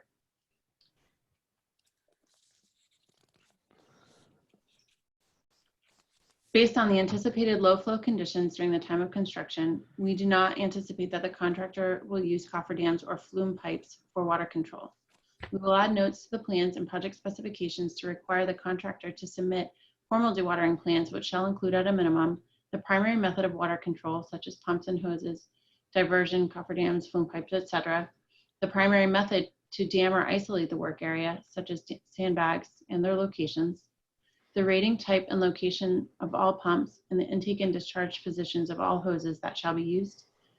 The treatment techniques for the pumped water prior to discharge back to the resource areas. The erosion and sedimentation controls at the discharge of pump hoses, and the salvage of any sessile aquatic organisms stranded during dewatering. Right, and we talked about this briefly at the site visit, where we said this is an anticipated dewatering plan, and these will what we will require from the contractor. But we also recommended as an order of condition, as a condition in the order of conditions, that you require the contractor to submit his dewatering plan. We will require the contractor to submit his dewatering plan to us. So we recommend that you also requested to see the full scope of what they'll be performing. My one concern about this is if they provide a plan that we don't agree with, what do we do at that point?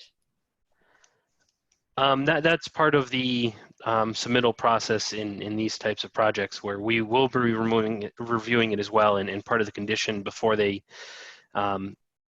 can proceed with any work is that it needs to be approved. So while it's probably not ideal, you would have, as a condition in your order of conditions, you would have the authority to review it and reject it if it isn't acceptable, or request that they make changes that meet your standards or your requirements. Mm-hmm.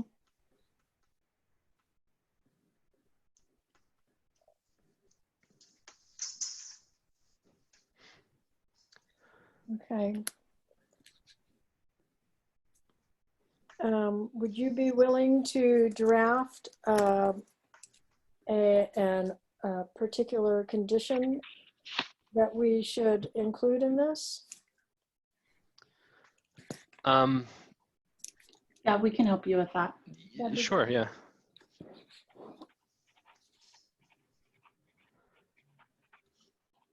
I think we actually, in my local conservation commission, we recently did a project like this that had that exact condition. So You could I can provide probably, that to us. That would be great. sure. And then we can modify it if needed, but that would be a great place to start. Sure. Okay, thank you. Are there any other questions about dewatering?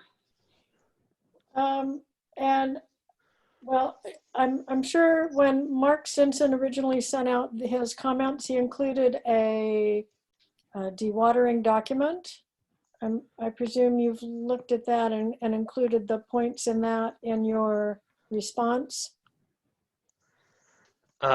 Yeah, correct. We did review that, and it gives guidelines for what they expect and what they should include in a dewatering plan. So that was kind of the basis for this requirement that we set here, of requesting what we would request from the contractor at a minimum in their dewatering plan, Okay. which is essentially what their So document. there's no contradiction. I just wanted to make sure there's no contradiction between what you're stating here and what the DEP staff suggested.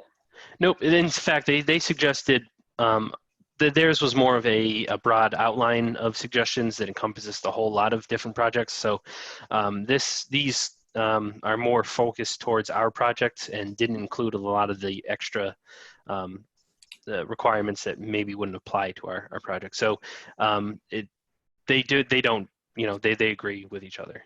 Okay. Ours has Penny, been are more you focused. But referring, sorry, this is Tessa. Yep. Penny, are you referring to the Fish and Wildlife guidelines that Mark Stinson from DEP sent email to us? I thought it was Dave Cameron's document. I don't have that in front of me right now. Yeah, Mark did send us a bit more information today, so that might be, and I think there was a dewatering document attached there. Well, I think the dewatering document was attached to the original file comments that were received Okay. a few weeks back. I'm sorry, it's hard to keep track of all these documents on a screen here, so here it is. Yep, so this document is from the it says Western Region Bureau of Water Resources Wetlands Program, Minimum Information and Documentation for Dewatering Plans. Yep. This is the one that was sent by Mark, yep, with your file number and all of that. Okay. And we can, I mean, just a thought, but we can include this in the language for the draft condition, this reference. That'd be great. But, you know, the more specific it is, the better. Sure. So well, I appreciate any help we can get on this. This is not something we typically have to deal with. So I just want to make sure we do the right thing here. Absolutely. Yeah, I think this will be an important conversation during the pre-construction meeting as well. So there'll be an opportunity to talk through their intent and make sure that they have a good understanding of their approach. Okay. Okay, number 3. Okay. Sorry, let me get pulled back up here. Number 3, so the notice of intent report fails to include sufficient bankful width information for determining compliance to the maximum extent practicable for the stream crossing replacement, which should be highlighted in the NOI is what the existing average bankful width primarily measured at various points downstream, and then how the work complies with 310 CMR 10.53.8, which doesn't appear anywhere. Stream stats information on bankful width did not appear to be included, and the commission should note that stream stats calculated it at 32.8 feet due to the size of the watershed. So our response is that bankful width calculations were performed in the upstream and downstream reaches of the stream as it relates to the culvert. The average upstream bankful width is approximately 15.1 feet, and the average downstream bankful width downstream of the existing scour hole is 17.4 feet. It is important to note that the bankful width, as suggested by stream stats, does not appear to account for the controlled nature of the flow by the Lake Wyola Dam, which has significantly impacted the flow regime of the stream located upstream of the culvert. We have provided the table below to clarify how the proposed stream crossing meets the intent of the Massachusetts Stream Crossing Standards for replacement crossings. So the average downstream bankful width is 17.4 feet, correct? I think 17.1. 15.1 upstream and 17.4 downstream. Yeah. And the width of the culvert is roughly 10 feet? Correct. Right. I'm just wondering if the fact that there's a discrepancy between the width of the culvert and the downstream bankful width contributes to the scour hole there. Do you have any thoughts on that?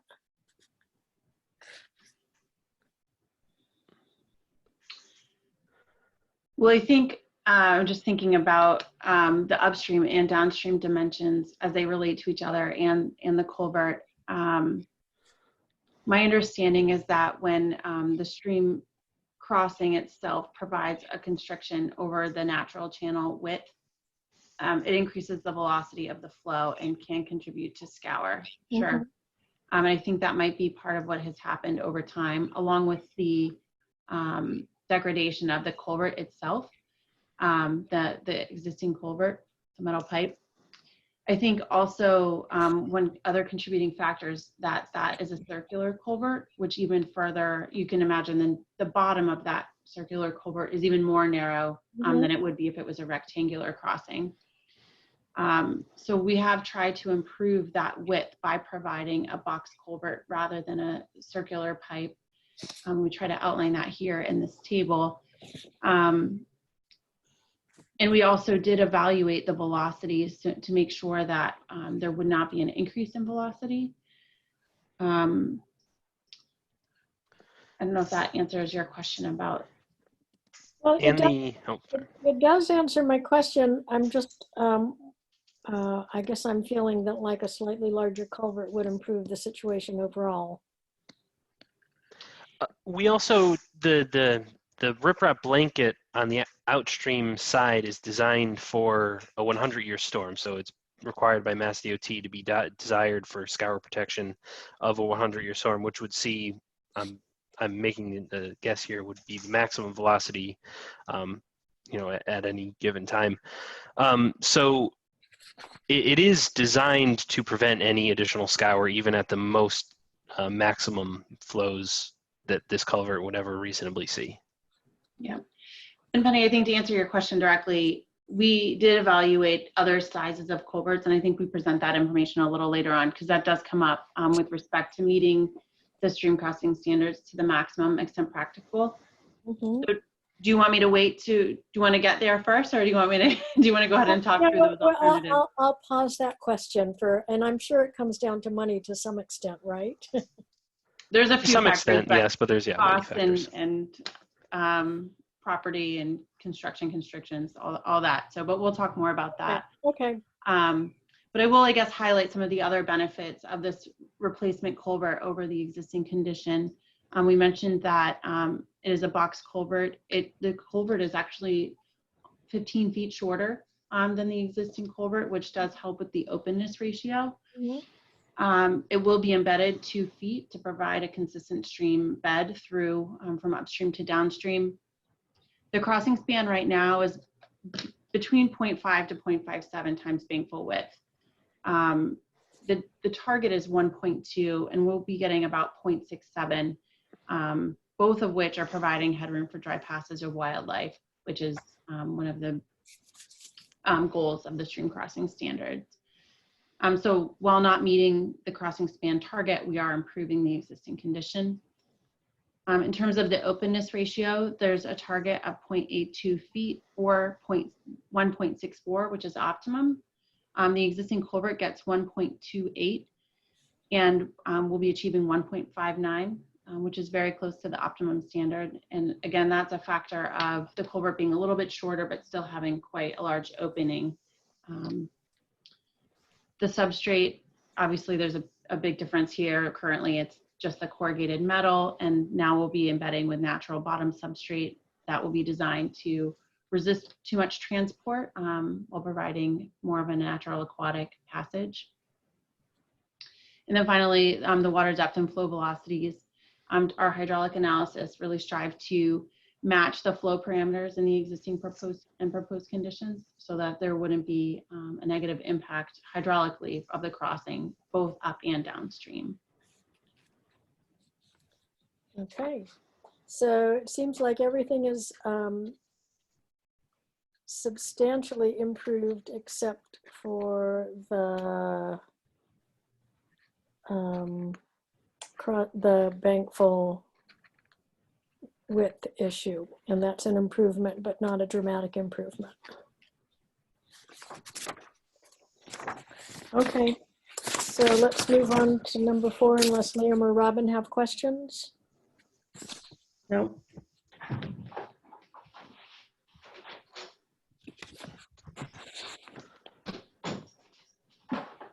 Sorry, excuse me. Okay, so number 4, a worksheet to assist the parties in understanding compliance with 310 CMR 10.53.8 will be provided in the file number notification email. What is the cost difference between the proposed crossing and an open bottom box culvert of the proposed size and a larger size? This question and others the Commission has the legal ability to ask. 310 CMR 10.53.8a states that if the project includes replacement of an existing non-tidal crossing, the applicant demonstrates to the satisfaction of the issuing authority that the crossing complies with the Massachusetts stream crossing standards to the maximum extent practicable. Okay. And your response? So we did include the language of 10.53.8. I'm not going to read that in its entirety, but it is here on screen. Okay. And so I'll just read our response. So the culvert replacement was designed to meet the intent of 310 CMR 10.53.8 as summarized below and detailed within the notice of intent and hydraulic report. The existing culvert is corroding and there is evidence of soil undermining the area around the culvert. The existing culvert provides a hydraulic connection between the Lake Wyola Dam and downstream reaches of the Sawmill River.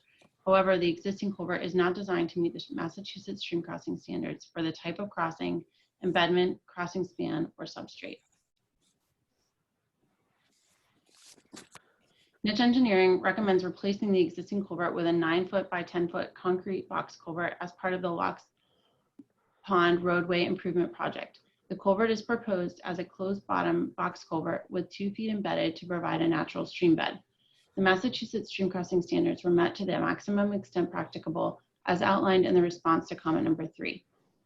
The culvert will match the existing inverts of the upstream and downstream ends to reduce the need for grading within the disturbed area. The proposed concrete culvert will reconnect the upstream and downstream habitat, stabilize the stream, and reduce the potential for erosion and head cutting, and will provide hydraulic performance like the existing culvert. Specific to the storm flow conveyance and hydrologic constraints, both the existing and proposed culverts are inlet controlled, which results in a storage of runoff between the Lake Wyola Dam and the culvert in the 25-year storm. As demonstrated in the hydraulic report, the proposed culvert meets Mass DOT design criteria for rural major collector roadways and has sufficient capacity for the 25-year storm event with the allowable 2 feet of freeboard below the roadway surface. It should be noted that alternative designs, including a larger crossing span and an open bottom culvert, were also considered for the proposed culvert replacement. A larger crossing span would increase the cost of the project and impact design complexity related to the structure, grading, and ownership of adjacent properties. The cost of a larger culvert depends on the length of the span, but these costs generally increase exponentially rather than linearly. For this project, it is likely that a larger span would result in a traditional bridge rather than a box culvert and would result in a cost increase of 2 to 3 times the cost of the current proposed culvert. This project is not viable at that cost due to local and state funding constraints. And an open bottom culvert would have increased the structural footing requirements that impact the construction cost and schedule. Given the project's location on a major rural connector road, reducing community impacts and road closures are preferred. We estimate that a 3-sided box culvert of the same size would be approximately 5 to 10% more expensive to account for the increased labor and construction time. The larger impact would be the increased time of construction and duration of the detour. I know we talked about that a little bit on the site visit, but why is it so much more time consuming to put in a open bottom culvert? Because an open bottom culvert requires two footings on either side of the open bottom, and in order to properly prepare those, place those in, give them time to join those up and cure them, and then place the precast bridge on top of them, it just takes an extra maybe 3 or 4 days in order to get it all done, rather than the box culvert is one full piece, the bottom and all 3 sides, that is just dropped right into the excavation. So just fewer pieces, less moving parts, much easier to construct. There's no joining, no labor to construct it. It's really just dropping it in place. Mm-hmm. Okay. But only 3 to 4 more days to put it in. That's not very much. It's not very much, but it does add an extra. We estimate between 5 and 10% more in our experience doing different culvert like this. And the advantages of it, if it wasn't embedded 2 feet in the natural stream bed, maybe Jen could explain this, but I don't see the advantage of doing the 3-sided culvert compared to the 4-sided culvert, because you're still achieving the same natural stream bed condition. Yep. Okay. Other questions, anyone? Nope. Okay, on to number 5. Okay, number 5. No information was apparently included in the notice of intent showing a construction sequence, how the work will be done, or the time of year it will be done. Clearly not done during high flow conditions. The commission needs to understand how the work will be done during the notice of intent process. A PCN is likely needed from the Army Corps of Engineers unless sufficient information is provided showing only an self-verification form is needed. And our response is that we have provided a suggested construction sequence below. The contractor shall prepare and submit a construction plan outlining their construction sequence for review and approval by the engineer and Conservation Commission prior to mobilization.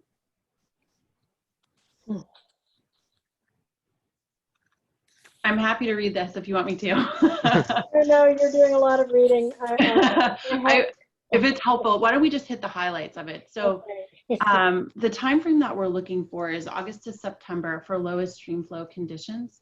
And we understand that we'll be coordinating with you and probably the dam operator as well to understand the lowest point for the spillover from the Lake Wyola Dam and understanding how that might fit into your current operations at the dam. So we know that's going to be a conversation that will be had. The major points of the construction sequencing are the pre-mobilization timeframe, which include lowering the water level in the dam, relocating the utility poles and holding a pre-construction meeting with you all, mobilizing the equipment, and that includes constructing the temporary water bypass, the demolition of the existing wing walls, guardrail, roadway excavation, and embankment and fully removing the metal culvert, construction of the new culvert and wing walls. Sorry. Excuse me, it's bedtime at my house. Backfilling and regrading the site and opening the roadway and then removing the erosion controls. Okay. So the one thing here that concerns me is we do need to talk more about lowering the dam, lowering the lake in preparation for construction, because that is not something we had considered before. And I know we've just gone through a fairly lengthy process of getting the lake lowering in compliance with DEP, and it doesn't include a lowering in late summer. So how easily can you do this without a lowering? It can be achieved without a lowering. The drawback to that is just going to be in increased water control. So rather than using the minimum water control necessary, they may need to provide more sandbags to dam the water. They'll need larger pumps, larger, diesel generator equipment to power the larger pumps, more hoses to, produce the water, probably more filtering and sediment control at the outlet of the pumps. So it's possible.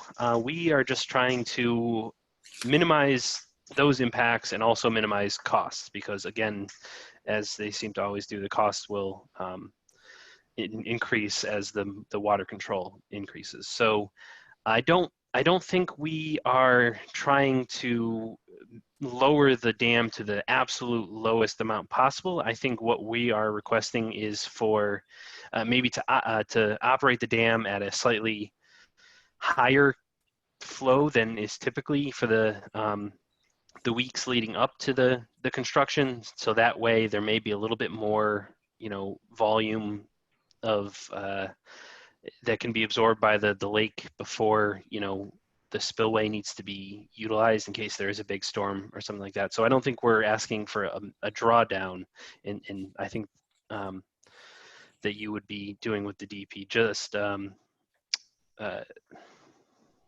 trying to minimize flow throughout. And again, this will be a conversation that we have, like Jen said, with you and the dam operator, in the weeks prior to construction, once we know when construction is scheduled to, be upcoming. Right. Well, I'm not sure that we have the authority to ask that the lake be lowered for this. Becky, you're there somewhere, aren't you?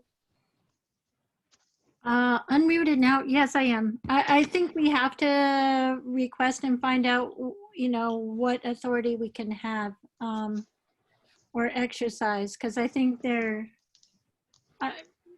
just trying to be, I think we need to talk to DEP about it.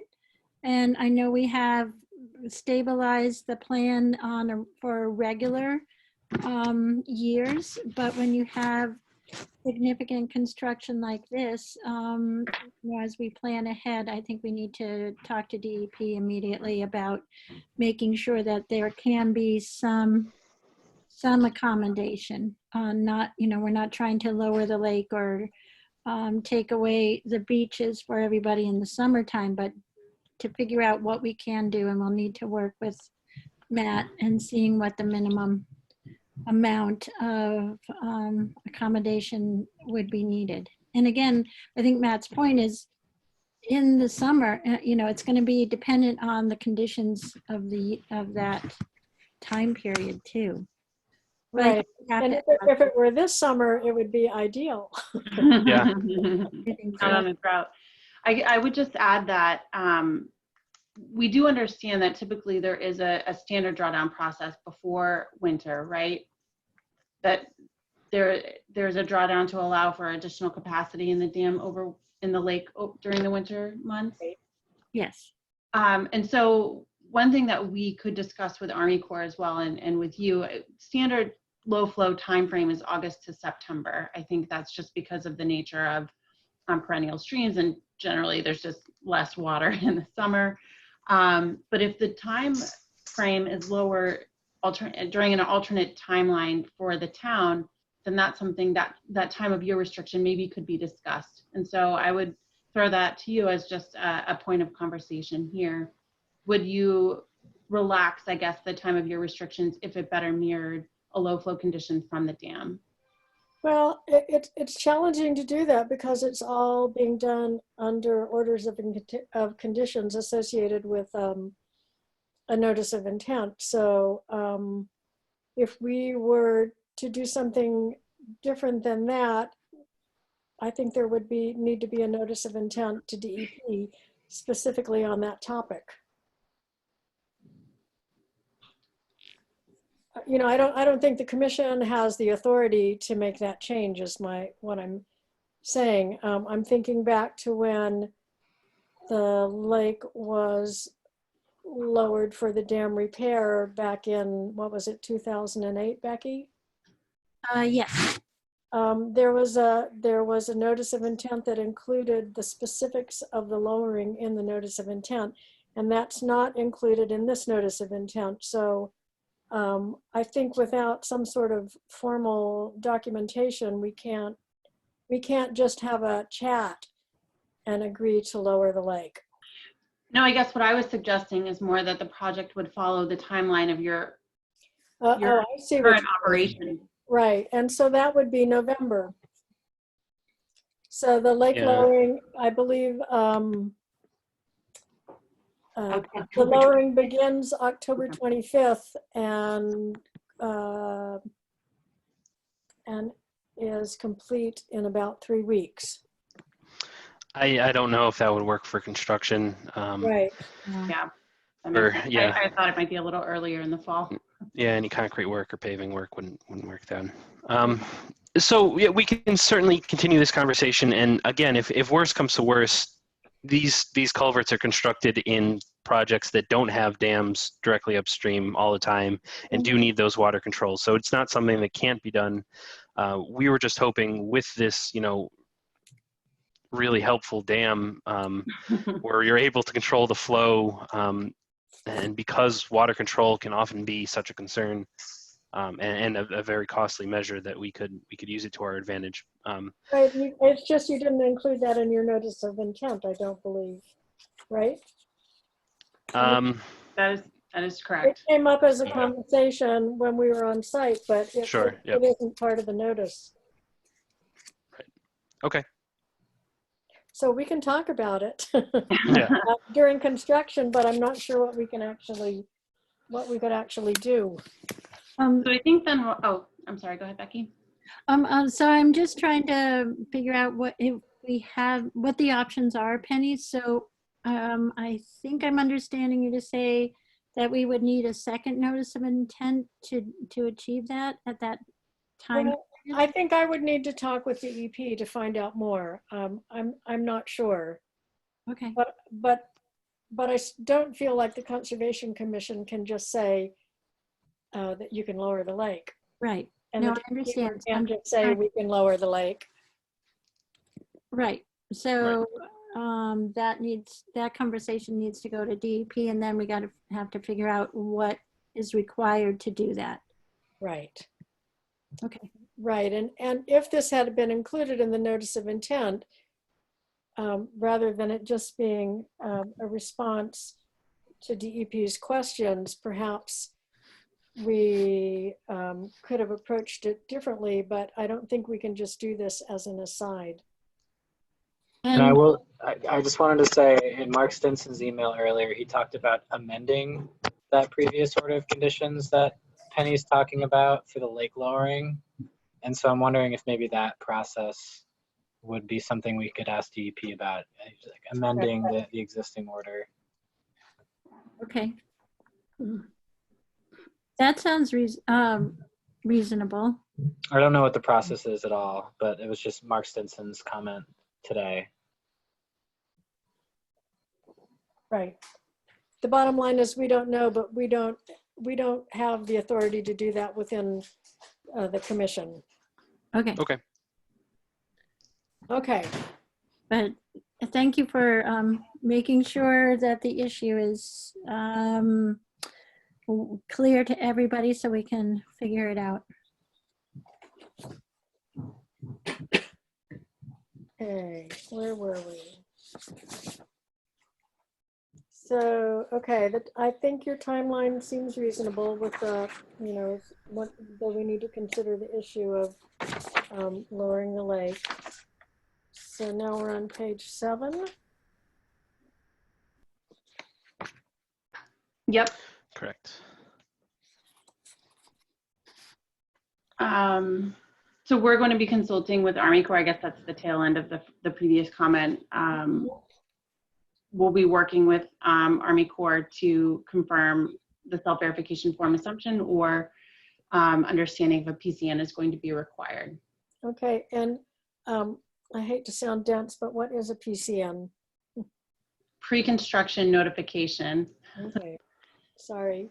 No, that's okay. I always want to say project change notification, but it's a pre-construction notification. It's not an individual permit. It's kind of that in between self-verification and individual permit level. So we have been consulting with our wetland scientists to understand that there are certain factors that trigger that threshold as it relates to the stream itself. We think there's a good case for it as SV, but it will be at the discretion of the Army Corps. So we're working out a time to meet with them. Okay. All right, so number 6. In order to provide appropriate water depths and velocities at a variety of flows, and especially low flows, it is necessary to reconstruct the stream bed within the structure. It is important that a continuous thaw wag, which is the deepest portion of the channel, be maintained through the structure. When constructing the stream bed, special attention should be paid to the sizing and arrangement of materials within the structure. So our response is that we have updated our details to reflect natural stream materials and placement such that a continuous thaw wag will be maintained throughout the structure. The details will specify review and acceptance of the final stream construction by the engineer, wetland scientist, and Conservation Commission. Okay, so do we have details on that? We do. So if I'm not sure if you're still seeing my screen, but I see your hopefully it screen, should but be. the image is so small, it's really hard to. Sure. Let me it zoom from in. the- So we made a couple changes. We added a little bit of detail to our elevation view here. So this shows the elevation view looking from the dam with your back towards the dam. And rather than just the standard stream bed that we had shown on the previous plan, we included a small thaw wag within to promote flow, higher flow down the middle of the stream. So we have a slightly greater height of water even during low flows, and that continues up towards sort of a rock fill arrangement towards the edge of the streams, which is again recommended by by Mass DOT in their stream crossing standards. And then that we kind of show the rock fill that will extend out beyond the culvert along these walls to grade up that wall to open up the stream bed at the entrance. So Matt, do you want to show the other detail as well of the inside? Yep. And then on the inside, we do have, this might be a slightly clear. This is a section through the culvert, again, showing the same thing. This is our natural stream bed material with a minimum of 2 feet along the bottom and, a rock fill along the edges to meet Mass DOT's recommendations for the types of materials that should make up a natural stream bed inside of a culvert. And again, we also updated, this is a longitudinal section where we again show, this is right down the middle of that thaw wag where we show the natural stream bed material. And that continues, that continues all the way past where we're going to need to excavate the stream bed.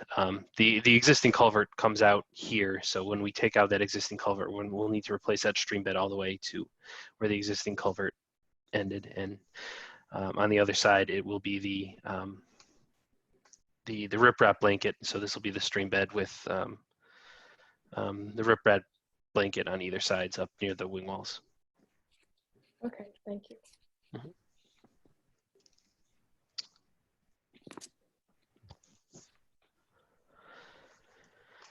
Are there any questions about those sections? I guess I should keep it on there.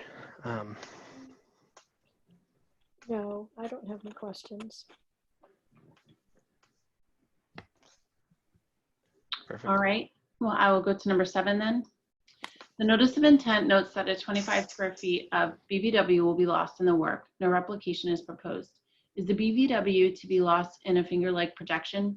The work is eligible to be reviewed as a limited project per 310 CMR 10.53(3)I at the discretion of the commission and to waive full compliance with the standards that cannot be met. However, the applicant must still attempt to comply. And so our response, which I know was also discussed at the site visit, is that the wetland impact of 25 square feet was carried as a conservative estimate for temporary impacts to remove the existing stone wall that is located adjacent to the southern wetland boundary. During the site visit, we reviewed the proximity of the stone wall to the wetland line and determined that careful planning and construction management could avoid wetland impacts entirely. The plans have been updated to indicate hand removal of stone and installation of silt fence and straw bale at upgradient of the wetland boundary. We also note that new wetland is likely to be created by the new layout of the wing walls and shortened culvert, which is a positive impact of the project. Okay, well, that sounds good.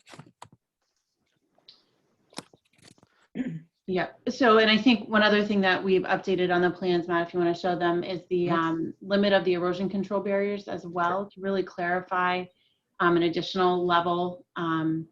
We always had it at the top of the slope, but felt it was important to add additional on the lower portion of the slope as well.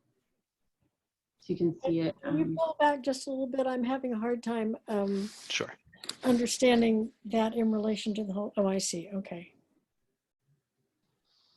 So that's on the downstream. The dam would be at the top of the stream, Okay. at the top of the screen here, yeah. Okay, and can you just with your cursor show me where the new erosion control is? Mm-hmm. I think I might be able to draw. I can see where you're moving your cursor. That's okay. Good enough for me. No, I can't get rid of this. There it is. But yeah, so the original plans showed erosion control up near the road, and we kept those original controls, but then also added, which should have been there. Erosion control, what we felt should have been all the way down around these culverts, because they're going to, when they remove these culverts and construct new ones, that that'll kind of be the limit of our work. Mhm.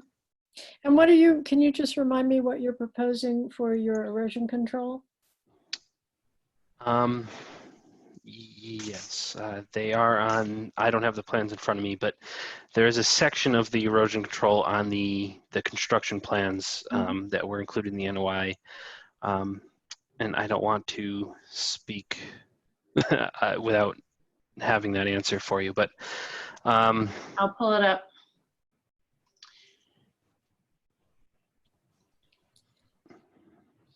Typically, it's silt fence and straw bale. Okay, let me double check the detail. Gotta say, I'm not a big fan of the silt fence. I know, because of the embedded nature. So this project provides the 12-inch straw wattle Okay, I actually like that better. and compost. And you'll stake it? Yes, stakes. Okay. So we've got the 1 by 1 by 3 hardwood stakes every 5 feet, Okay, and trenched down 6 inches. So hopefully that will hold it in place firmly. okay. Well, good. Yeah, I think that'll be much better. So that'll be, again, part of the pre-construction conversation with the contractor to understand the sensitivity of that particular area where the existing wall is close to the wetland line, and negotiating that means and methods. Okay, and Becky, are you still with us? Oh, yeah. So I have a question for you. I know that during this project, there are 2 other small things that are going to be done: repair of some cracks in the dam and the moving of the water monitor. Yeah. This silt fence won't affect that at all, will it? I don't think it will. I think it's far enough away from that area that it's not an issue. Yeah, I'm pretty sure I don't have it, but I think where they need to move what is it, you just said what it was. But it won't impact where they're filling the cracks in the dam, definitely. But the other, there we go. No, it's still farther. I think it's. yeah, I'm trying to get it. So There we go. having talked to them, I believe it's somewhere back here, much closer to the dam. Okay, that helps to see it in that perspective. Okay, thanks. Yeah. I guess that raises the question whether there would be any erosion control needed to do that as well, though. But I think it depends on how you go about doing it. I think they're trying to, I mean, the hope is that there will be a crane situated that can, do it without getting too close to without getting into the wetlands. I know that's the goal. Yeah, well, I guess, we should talk about that at another time, but yes. But we can't forget about it. But we can't forget about it. Right. The swale. Okay. The last comment just was in reference to a typo in our table of contents, referring to a stormwater report, which should have said hydraulic report. So Okay. I clarified that. Okay. Well, that was, you did a lot of reading. Thank you. No, it's good. It's good to go over that with you. We're happy to answer any more questions that you might have about any of those concerns. Does anyone else have questions? Yeah, my only questions are going to be about making sure that we do get the other 2 repairs that we're trying to sneak in with this project covered in a separate notice of intent. Okay. Well, I think, I think that's up to the town and getting together the other notice. It's certainly our hope that both will be done at the same time. Yes, and we can use a lot of the references of where things are. So we'll try to piggyback a lot of the information, and we'll be coming back to the committee. Okay. So, Tessa, I know you've had some experience with all of this. Do you have any questions about what you've seen or heard tonight? Yeah, I've been completing the NACC culvert assessment training with DER, and just with the I realized I think I was initially interpreting it wrong. It's not that that cross section was showing that there is material on the bottom of the culvert, and then the rocks are bigger, so bigger size cobble or gravel is on the sides. It's not that there isn't anything, just cement in the middle, right? I'm interpreting that. That's right. So it'll be a mix Yeah. of different size materials. It's just the hatching, and that specification Sorry. Tessa, will be further developed as part of the 75 and construction documents. So that gradient of material. So maybe the commission would also, I mean, it seemed like you were mentioning that, like be able to review that as part of the. Yes, that's part of our notes and conditions on our plans, that the engineer, the owner, and the Conservation Commission will have the ability to review the stream bed material and the substrate that we Because use. you mentioned that you had taken some estimate of what's in the natural stream, so you could see how different they'll be. Yes, at the beginning of this project, during the preliminary stages, we did take samples of the existing stream bed for the hydraulic analysis and did a sieve analysis on those. So we do have a sieve analysis of the samples of the downstream and upstream, actually, stream bed material. Okay. So anyone, no other questions? No. So I would like to ask that we receive hard copies of your plan, the revised plan. And Matt, if you could provide us with a draft of an order relating to the dewatering plan. Mhm. And then hopefully we can close this at our next meeting. And we'll start working on orders of conditions. Okay, That sounds good. that sounds good. Okay. So I guess I'd like to move that we continue to our next meeting, which is October 8th. Can we do it at Linda or Tessa, do you 7:30? I think it should be fairly short. Just sort of seeing this new proposed condition, and Matt, if you can get it to us ahead of time, that would be helpful. Right. And if you can get us the map, hard copies of the maps, just so we can look at them carefully, then we'll try and get to the point of closing this at our next meeting. We are anticipating a RDA for 7:15. So I believe that's what. Yeah. 7:15. So 7:30 would be fine. Okay. One quickly, you want to say 7:35 because at 7:30 you'll be continuing the Carver RDA. Right. Right. Yeah, thank you. Okay, so we'll continue to 7:35 on October 8th. And I guess we need to make a motion to do that. Can someone make a motion? I move that we continue this public hearing to 7:35 on October 8th. I'll I second. Cregan, Aye. Harrington, Aye. Jakes, aye. Okay, so hopefully we'll get this wrapped up next time. Thank you very much. Thanks for all your work. Thank you, guys. Thank you. Bye. Thank Bye. you. Bye, Becky. Okay, now I've lost my agenda. Now it's here somewhere. The minor thing, do we want to, just because of the hour, just focus on go to membership because of our stalwart? Right, our two finalists here. So I mean, I'll just speak for myself. Mary and Miriam, I think we're happy to have both of you join. I'm a little unclear as to what's going on with Russ and whether he's going to be continuing.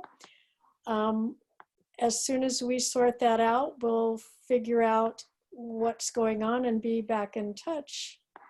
But certainly, once I talk to Russ, we will make a recommendation to appoint one of you immediately, and then as soon as I step down, we will appoint the second of you. Great. And I don't know who's the most eager to start the soonest. I don't know. I'm in the process. I've done the MACC orientation, Oh, good for you. and I completed one of the workshops to get certified.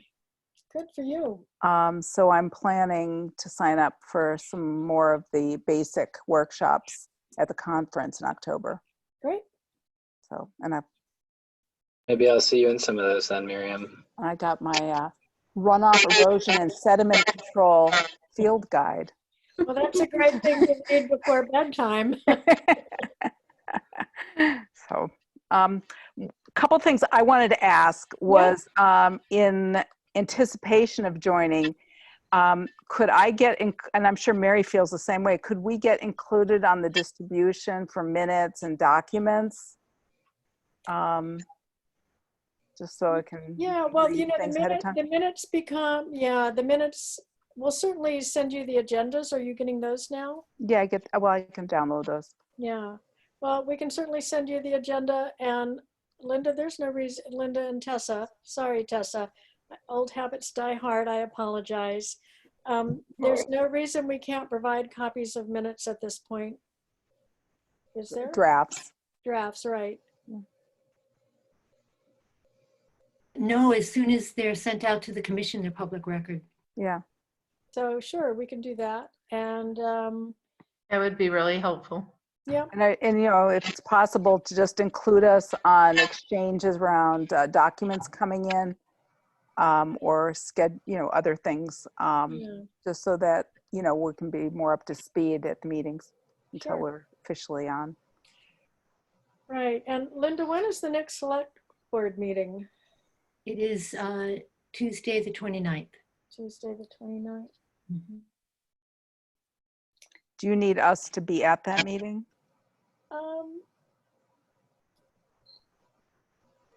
It's nice. It's not necessary. I mean, it's not required, but it's always nice. So I think unless someone else on the commission would like to weigh in on this, what I would recommend is that I talk with Russ and that I think a little bit more about my timeline and that we flip a coin. I have a question. Yes, Mary. Oh, Robin, that was Robin. Sorry. it was me. Right now, there's only 4. Is that true? Right. So we have an immediate opening. And then when I step down, we'll have a second opening. But don't Okay. you have we have- 6 members? No, we only have 5 5. members. Oh, okay. Right. That's the dilemma right now. Oh, got it. And you don't know what Russ's intentions are at this And we point. don't know Russ's intentions. And so we Okay. can't make plans in the absence of that information. Got it. So there will definitely be, when I step down, there will definitely be 2 spots. And if Russ is not in a position to be able to continue, there'll be more spots. So Okay. that's as much as I can say, but I appreciate both of you sticking with us through all of this. I don't know how you feel about this, but these Zoom meetings really wear me out. Yep. Yeah, they're intense. Sorry about the intrusion of my cat. That may be a regular thing. Oh, that's okay. Oh, I like that. Our cats are very Zoom friendly. Yes. Well, my dog was quite quiet tonight. I was grateful for that. He must have had a busy day with my husband. Okay, so are there other things we need to complete tonight? Site visits would be a priority, upcoming, having members claim site visits. Oh, there, it looks like there are several of them. There are 3, yeah. Um, Think we could do a Saturday or Sunday morning, maybe the weekend of the 3rd.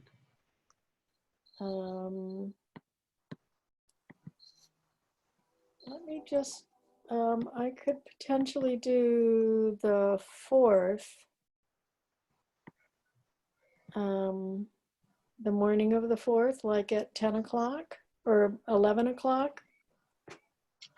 I like 10 or 11. Okay. Robin? Either would work for me. 10 would work. Okay. I think I like 10 better than 11. Okay. I And think we again, have- this hinges on this research project I'm volunteering with, and I might end up having to do field work, but right now I'm open. And just so you're aware, according to so the building permit application at 114 Montague Road, I didn't see on Oliver or the assessor's map, I didn't see any wetlands on there, so I'm anticipating that's probably going to go quickly. I have emailed the applicant or the permit applicant and to ask them to stake it out, and I'm waiting to hear back on that. And then the septic system is in the buffer zone of a bordering vegetated wetland near an intermittent stream. Is the information we've gotten. Okay. So there, you said there are 3 site visits. And then the 101 Sand Hill for Certificate of compliance. Okay, I remember that one. Yes, you were the only person. That was in 2004, believe it or not. That's the one in which a driveway was put in through a wetland. Yeah. Tessa, you have not received any notice of a building permit for my house, have you? No, are you doing a project? Well, my builder was supposed to be putting in a BPA application, so yeah, It supposedly. hasn't come across to the Concom yet. Not yet. So he doesn't have to submit it directly to the Concom. He just goes through the building permit program and then they connect him. Well, I hope he gets it done. It's getting late. You'll know. You'll know. I'll know if it doesn't happen. Yeah, putting on a mudroom. Okay. So one other quick item is that I have been serving as the Commission's liaison to the Community Preservation Committee for quite a number of years, and I'm happy to continue to do that in the interim until some time that someone else might be interested in taking on that role. The person who does it does have to be a resident of Shutesbury. I would love for you to continue to do that on our behalf for the at least near future. Yeah, I'm happy to. I really enjoy it. So Good. Yeah. So until someone else is ready. Okay, I just want to have that be okay. No, I think I'd love for you to continue. Okay. That's great. Okay, well, I'm tired, everyone. I would like to move that we end our meeting at 9:06 p.m. I second that. Well done, everyone. So Tessa, I just have to, well, we'll finish this and then I'll ask you. All in favor, say aye. Cregan? Aye. Harrington? Aye. Jake's aye. Tessa, how are things coming along for you? Linda's awesome, I have to say. She is awesome. True. She says you're doing a great job too. Yeah, I think it'll help. I've drafted a kind of a list of the different tasks for the 3 different boards that we're going to work through, just to make sure that I don't have a full picture of what's going on and then nothing gets dropped. But getting acquainted on the projects that are live right now and feeling more up to speed on that. So it's good. Well, it's very lively right now. Unusually lively. Yeah, Leverett too. Yeah? Yep. Yeah, I'm doing definitely overtime, like a lot more hours this week and last week for them than I'm supposed to be doing. Oh, boy. I hope they're paying you for all of those. Yeah, yeah. It just is coming, yeah, out of a different fund. Okay, well, good. Yeah. Okay, well, thank you all. And as I said, I will be in touch with Russ and Mary and Miriam. Then I will be in touch with both of you, and we'll get things squared away soon, hopefully before our next meeting. Okay, great. Okay. Thank you, have a everybody. Good night. Good night. lovely evening. Right. Bye. Good night.